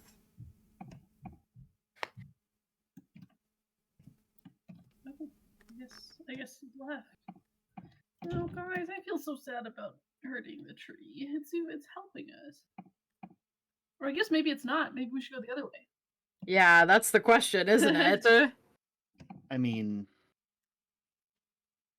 who's to say it's even attempting to help at all, and this isn't just something it does? It's just that, energy your blood flows through your body. Would only make sense that following the energy of this tree would lead us to its heart. Yeah. That's true. I'm inclined to think if there's no deception going on, I think we should just follow it, the light.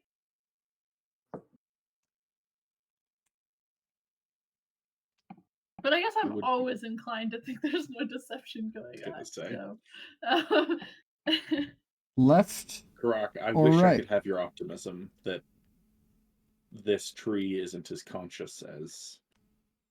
I don't doubt its consciousness, but it's more its functions for remaining and growing, which is what it was meant to do.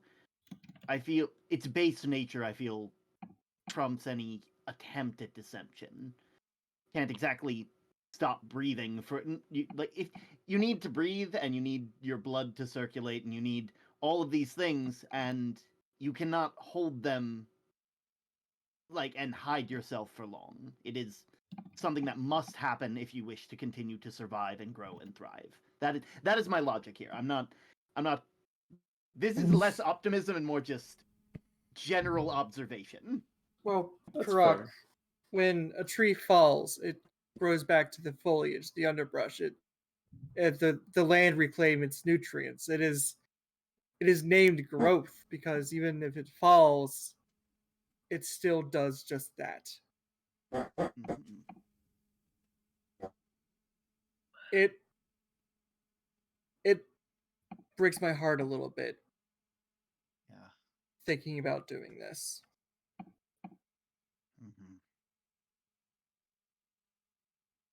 It's funny. It was here when I learned that the emotions were high and that the trees were all interconnected, because when this tree fell, I felt all of the emotions from the trees, and it was something beholden. It's the whole why I chose to go a druidic path. I've always loved and fallen in love with nature, but every instance, even if it hurts me, I just love it.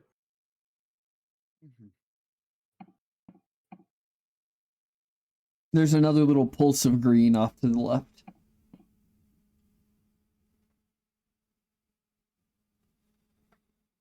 And Lula's gonna put his hand on the walls of the roots. I remember it pulsing green as well, although we didn't necessarily know whether that was a good thing or not.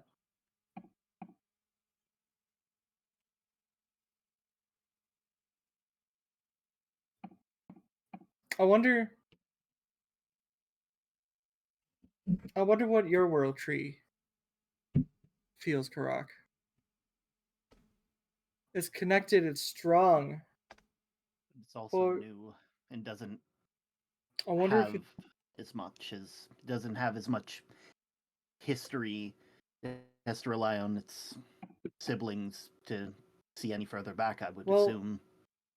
Well, I wonder if it feels alone because it's disconnected.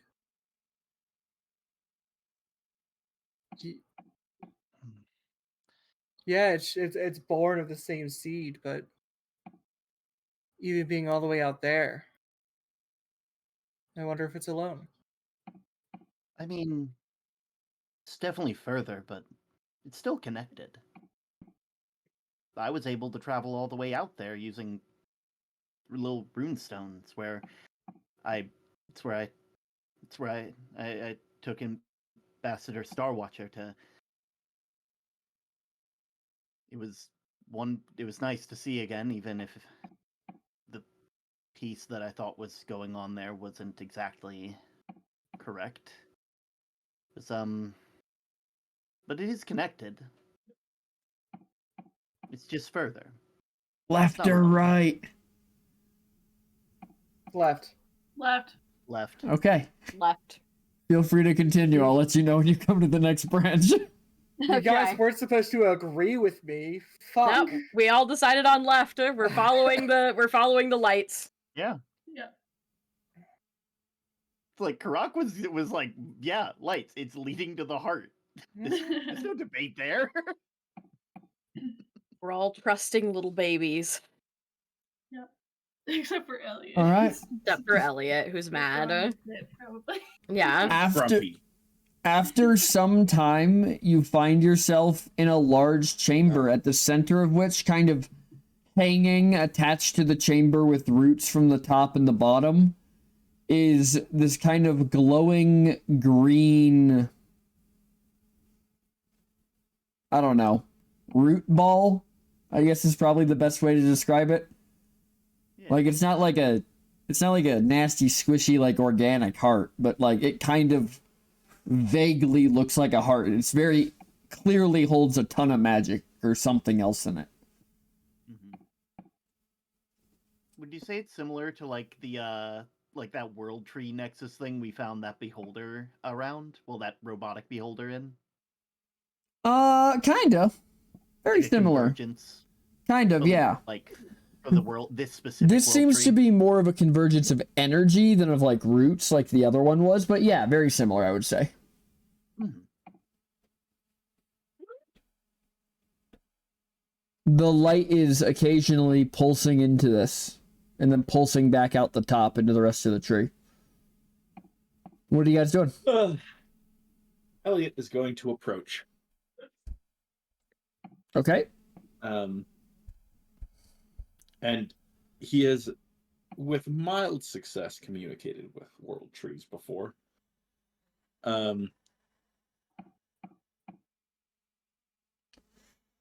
he's going to attempt to commune with this tree, and communicate something.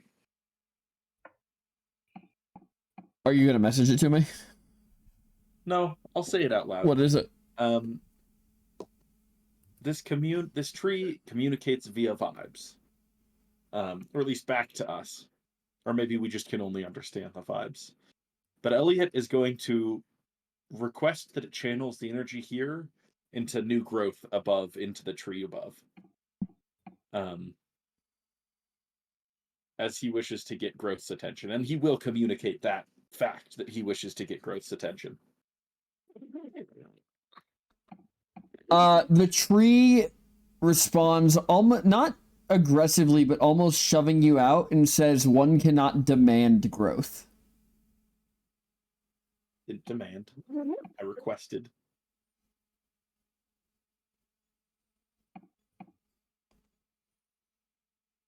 Growth happens of its own regard.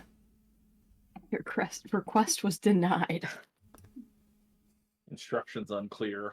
Use knife to destroy roots. Kidding, of course. Lulin. Yes. Would you mind helping me? Sure. I've seen you expedite growth before with your magic.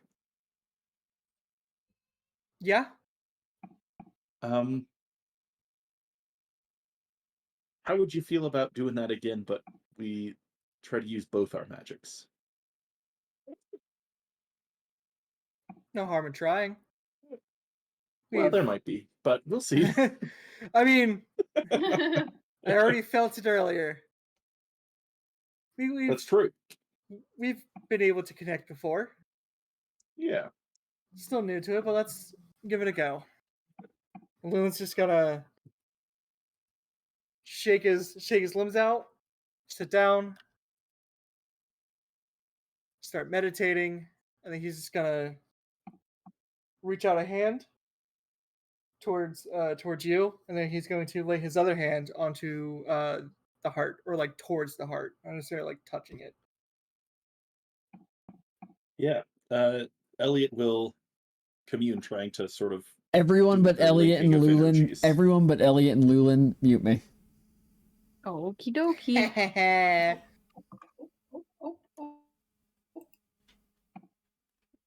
Alright, check if we're good for me. What are we checking? I just say we get. Ask if we're good. We good? Everybody muted? Yeah. Fucking phenomenal. Great. You two find yourselves floating in that same void you were in Olfast. As you hear, as the tree kind of appears as that floating ethereal figure in front of you again. You return. Of course, I don't like staying too far away. I'm a fan. I feel. But yet again, you've come to ask for something.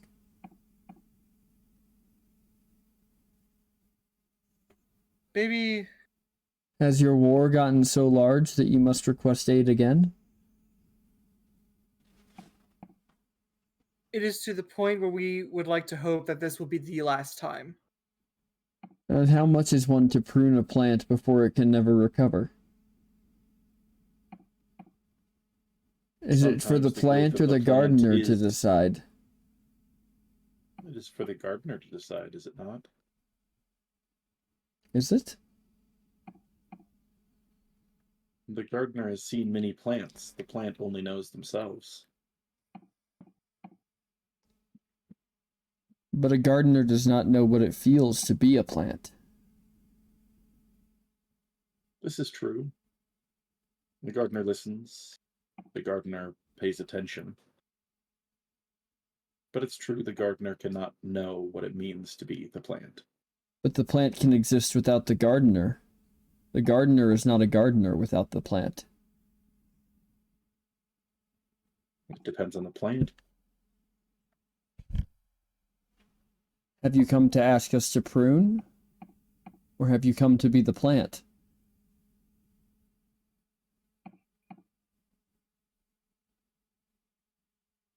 I think Lulin is going to look at Elliot and look back. I like to be the plant. And that is enough. Goodbye, Elliot Burning Oak. And I need you to mute me. Goodbye. As you snap back to normal. And you can, like, do some shit as you come back. As, like, tell them you got kicked out. We'll give you 1 second.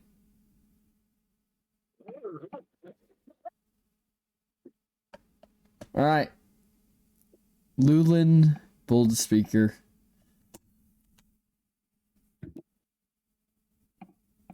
What do you think it means to be the plant?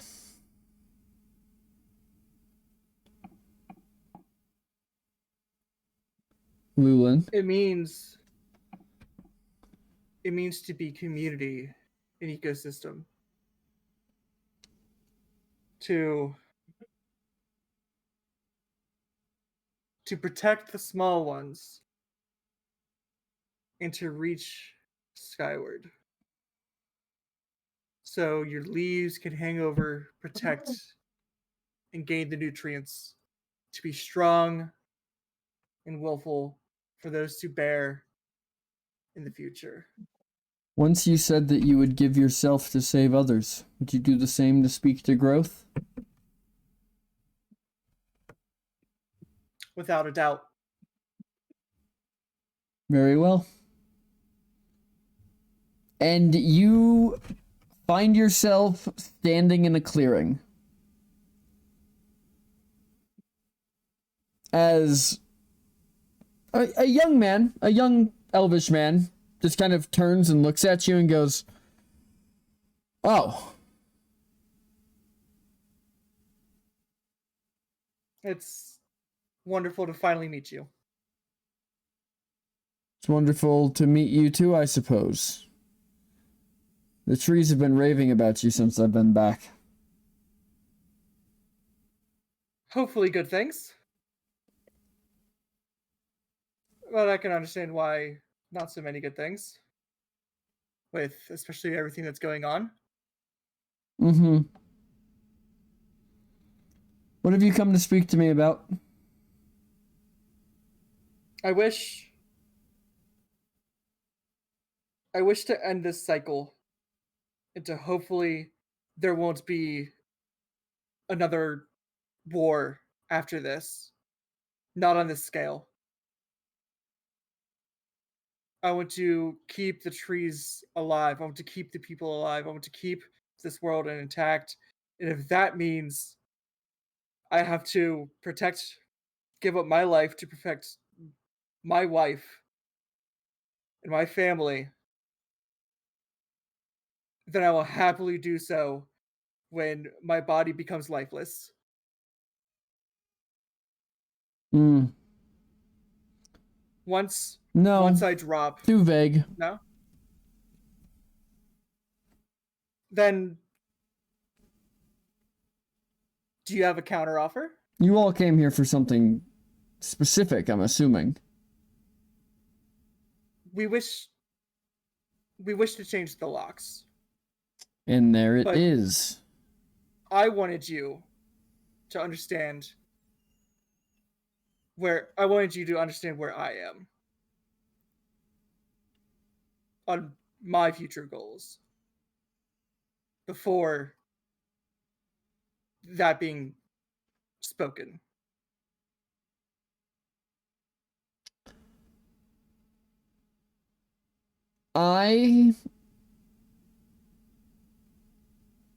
Well, what's the nicest way to say this? Your goals mean nothing to me. Because you will achieve them or you won't, but either way you will grow.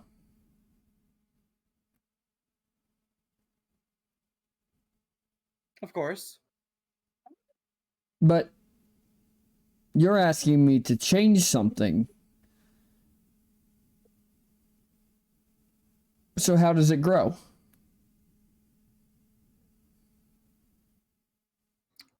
Sometimes tomato plants can grow perfectly on their own.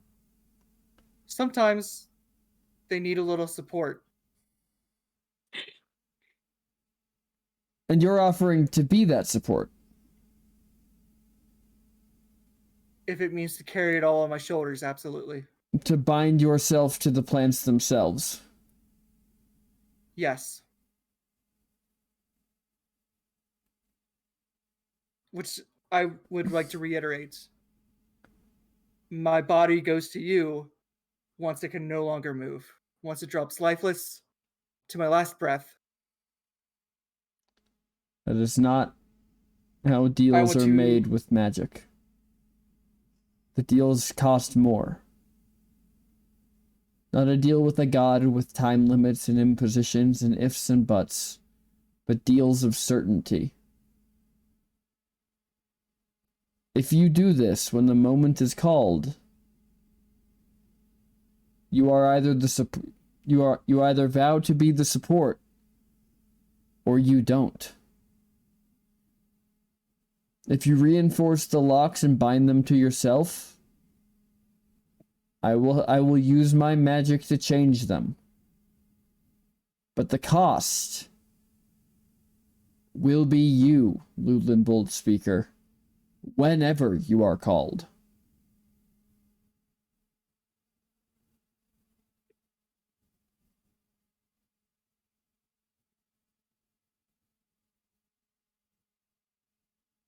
Then Lewin gets down on one knee. I accept.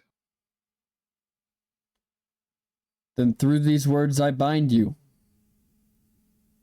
An oath has been made. An oath will be kept. You are growth, and growth is you.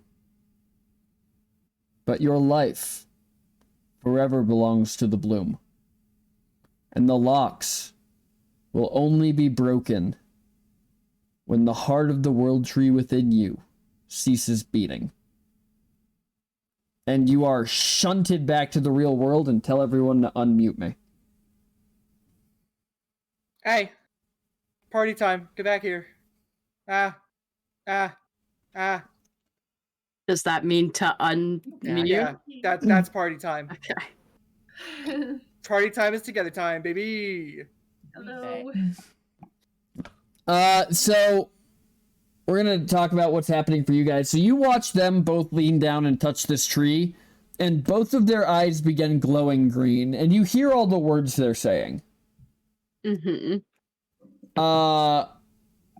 And then after a minute, Elliot gets shunted back out of it. Like his eyes stop glowing and his hand is almost pushed off of Lulin's shoulder. Rude. I don't think they like me. Is everything going okay? I don't know. Didn't want to talk to me. Oh, okay, well. Well, wait. That means you got them to talk to you? Like, without us stabbing it and stuff? Well, yeah. That's good. Okay, that seems good. That seems good. Yeah. Well, I mean, the trees.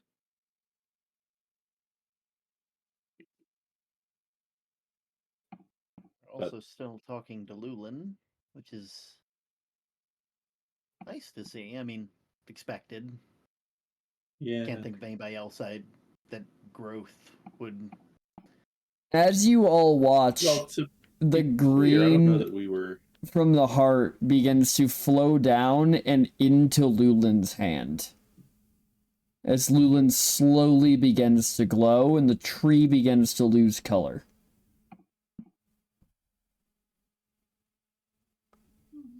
Is that what you guys were talking about, or? I'll say again. I was talking to the trees. They decided not to talk to me. Now I'm here.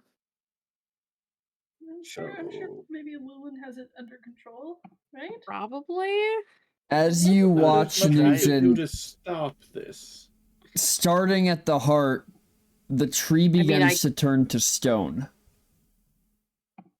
As it begins to spread out, as this green, almost like a line of green along the edge begins to drift away as it turns to stone under your feet and around you. As Lulin continues to glow brighter.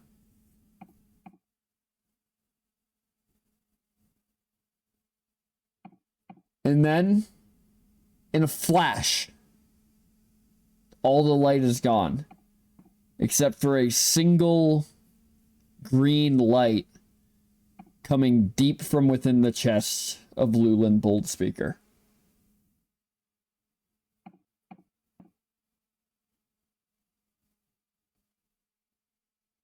Lulin, as you turn back to your companions, your eyes remain glowing green.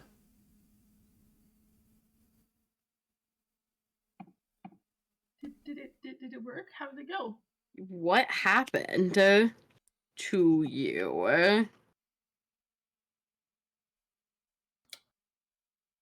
As I replied to you, I don't know if the same green glow will happen whenever some tears are starting to fall.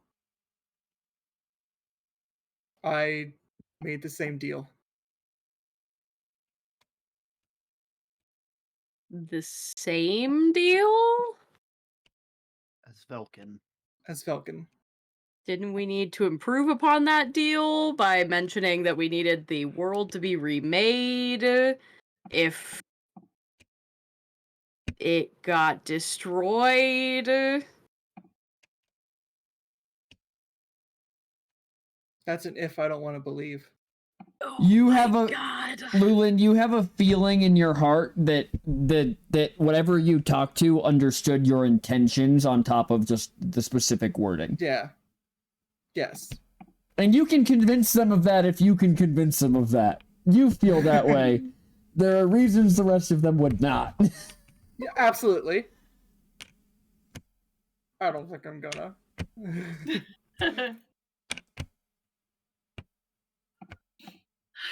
The locks have been changed to me. Okay. That also doesn't really solve the same problem we had last time, which is just having one person connected to the locks, but okay.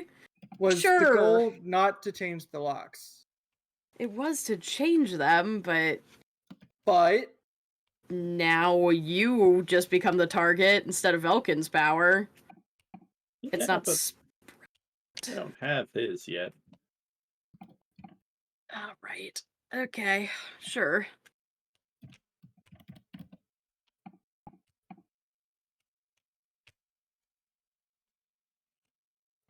We will make it work. AT, could I roll insight on exactly what sort of occurred here? Like, from like a... I guess it would be more a religion check, because this is a very religious experience, but... Because, like... I think it would be more insight. Gods... Got it. Probably perfect, because weirdly, Karak is more insightful than religious, which is... And we're gonna do the we're gonna do the question game, because I feel like that's just the best for insight and investigation checks. Yeah. Like you get it's so much easier to just get exactly the information you want when you make one of those rolls. Yeah. All right, so normal, advantage, disadvantage. What? Disadvantage. Got it. 2 questions. All right, 2 questions. Brock has only ever really seen gods, only ever seen glowing eyes, I would say, when it comes to people making deals with gods or interactions with gods. And so Krok's first question to themselves for this insight check would be, did Lulin just become a warlock for the growth? Because that's, like, there's part of me that's, like, thinking that, but another part of me that's like, no, I don't think so. He's definitely formed some sort of bond to it. You're not sure if it's a deal, a pact, a promise. And the second question would be, did Lulin...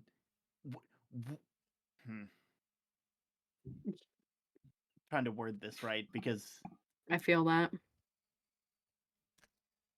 Don't want to get God on the genie rules. Not really. It's okay. It's an insight check. I'm also here for your intention. Make sense, you know.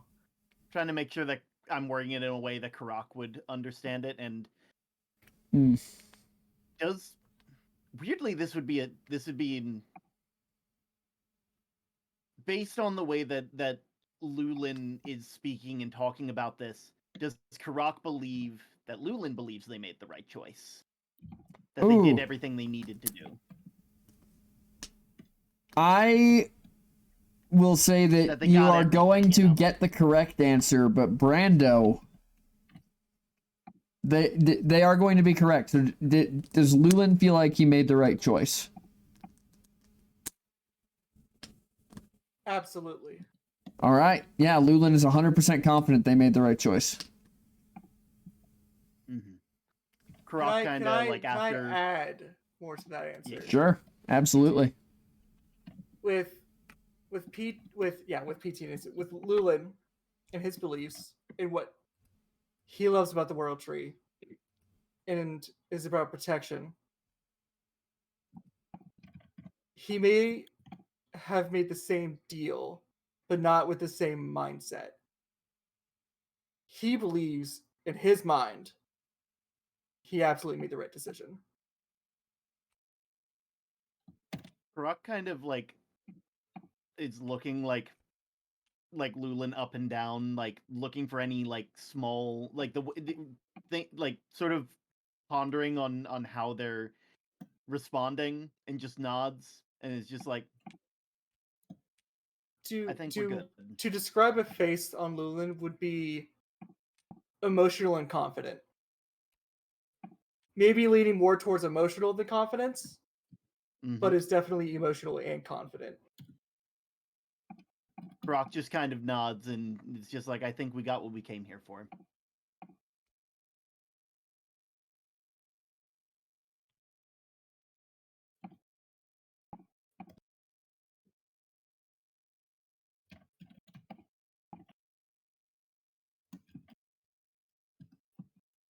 Okay, if you all say so. I believe in us. I believe in our people. I believe in our allies.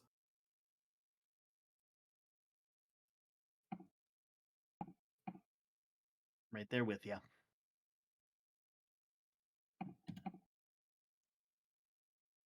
Sorry, I know this is a super serious moment, but all that popped into my head at the end of that was Donkey from Shrek 2. Ah! Believe!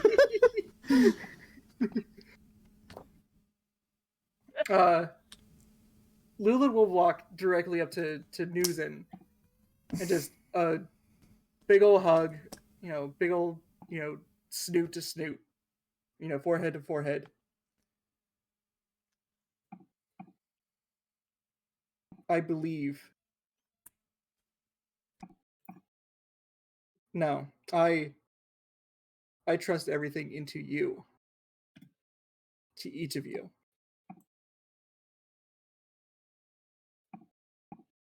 Just like growth that's just what growth is about.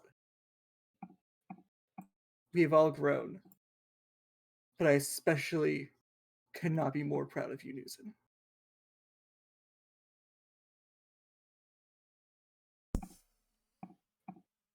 I saw the moment of abject terror on Newsen's face. I don't know what you're talking about. It's like, I leave it to you. You shouldn't. I think that's where we're gonna wrap up session. Oh no, you're taking the wrong way. We're gonna leave it right on. We're gonna leave it right on that. Oh no. Thank you everybody for watching. Thanks for coming and hanging out with us at the Disaster Tour. This was a very, I think, fun episode of Bits, Crits, and Halfwits. Kind of got some final closure on the biggest asshole in the campaign.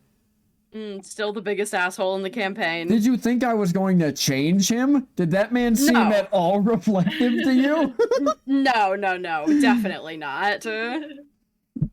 Yeah, gotta maintain consistency. Gotta stay true to form. Thank you everybody for watching. Thank you to all of our wonderful players. We have Lulin Boldspeaker, played by... Hi, it's me, Brando, and my least favorite part of the episode was everybody thinking that I'm just going to be a manipulative asshole, and when in fact not. It was a very emotional and touching thing. I didn't think you were trying to be a manipulative asshole. There were a lot of emotions that happened just then. Then we have I took it as Lulin thinks he's gonna die. That's how I took it. Then we have Elliot Burning Oak, played by... It's me, Isaac, and I haven't done taglines in a few weeks, so maybe they're done. But I think my favorite part was Pharaoh's dubious return. Yeah. Surprise, motherfucker. Surprise, motherfucker. Come on. Every good professor has a backup plan. Do they? Well, not Malum, but he was a bad professor, so... Then we have Lyra Dream Shadow, played by... Hello, I'm Rosie, whenever you see us on the internet, and my favorite part of that day, I did really enjoy Pharaoh coming back as well. I just enjoyed Pharaoh doing his little thing, I think that's fun. His little thing. Yeah, I also specifically enjoyed the contract negotiations. That was good. Then we have News and World Walker, played by... It's me, the Sky T. I loved hurling insults back and forth with Velkin, of course. I'm glad that he's not reformed. I thought I got some pretty good cuts in. Yo, you did, yeah. And last but not least, we have Karakareem, played by... Hello, it's Terminian Link VT, and I'm not gonna lie, I really liked the discussions about the world tree that we got to have with Lulin on our way down there. Like, I'm not gonna lie, I hadn't even thought about how lonely and how the newest world tree must feel being brought into a world that's like basically they've been alive a week and now the world's ending. You know what? I wonder I who lied. that sounds like. You know what? I lied about mine. I'm not going to be a emotionally manipulative asshole. I'm just going to make everybody sad. Oh. Listen, I eat that up. Anything that makes me feel. And as always, everybody, I'm PT, your disaster tour guide. Thank you for joining us. This is a talk I gotta have, so I'm just gonna have it. There's not a lot coming to Twitch after the finale of Bits, Grits, and Halfwits. I do not think Campaign 2 is gonna be on Twitch, but there's gonna be a lot of interesting stuff coming out on YouTube soon. For example, the D&D game where I have one person playing a normal human fighter and 5 people playing the Pokemon that human fighter cannot understand. Great. Amongst other things, I like... thought we do season 2 on OnlyFans. No. Oh, so true. Everybody commissions models that can be naked, and it just goes from there. Choice. Can we go back? Yeah, I also regret your choice. Hey, if we're, I mean, if werewolf form, you just fill out the bottom. Yeah. You know what? That's so true. Anyways, my least favorite out. part is what just happened. I'm gonna send everyone off to Glitchroon. Have a wonderful rest of your night. Remember, everybody, be good to yourself, be good to your friends, and be good to the world. Good night, and we'll see you next time here on the Disaster Tour. Bye, everyone. Bye.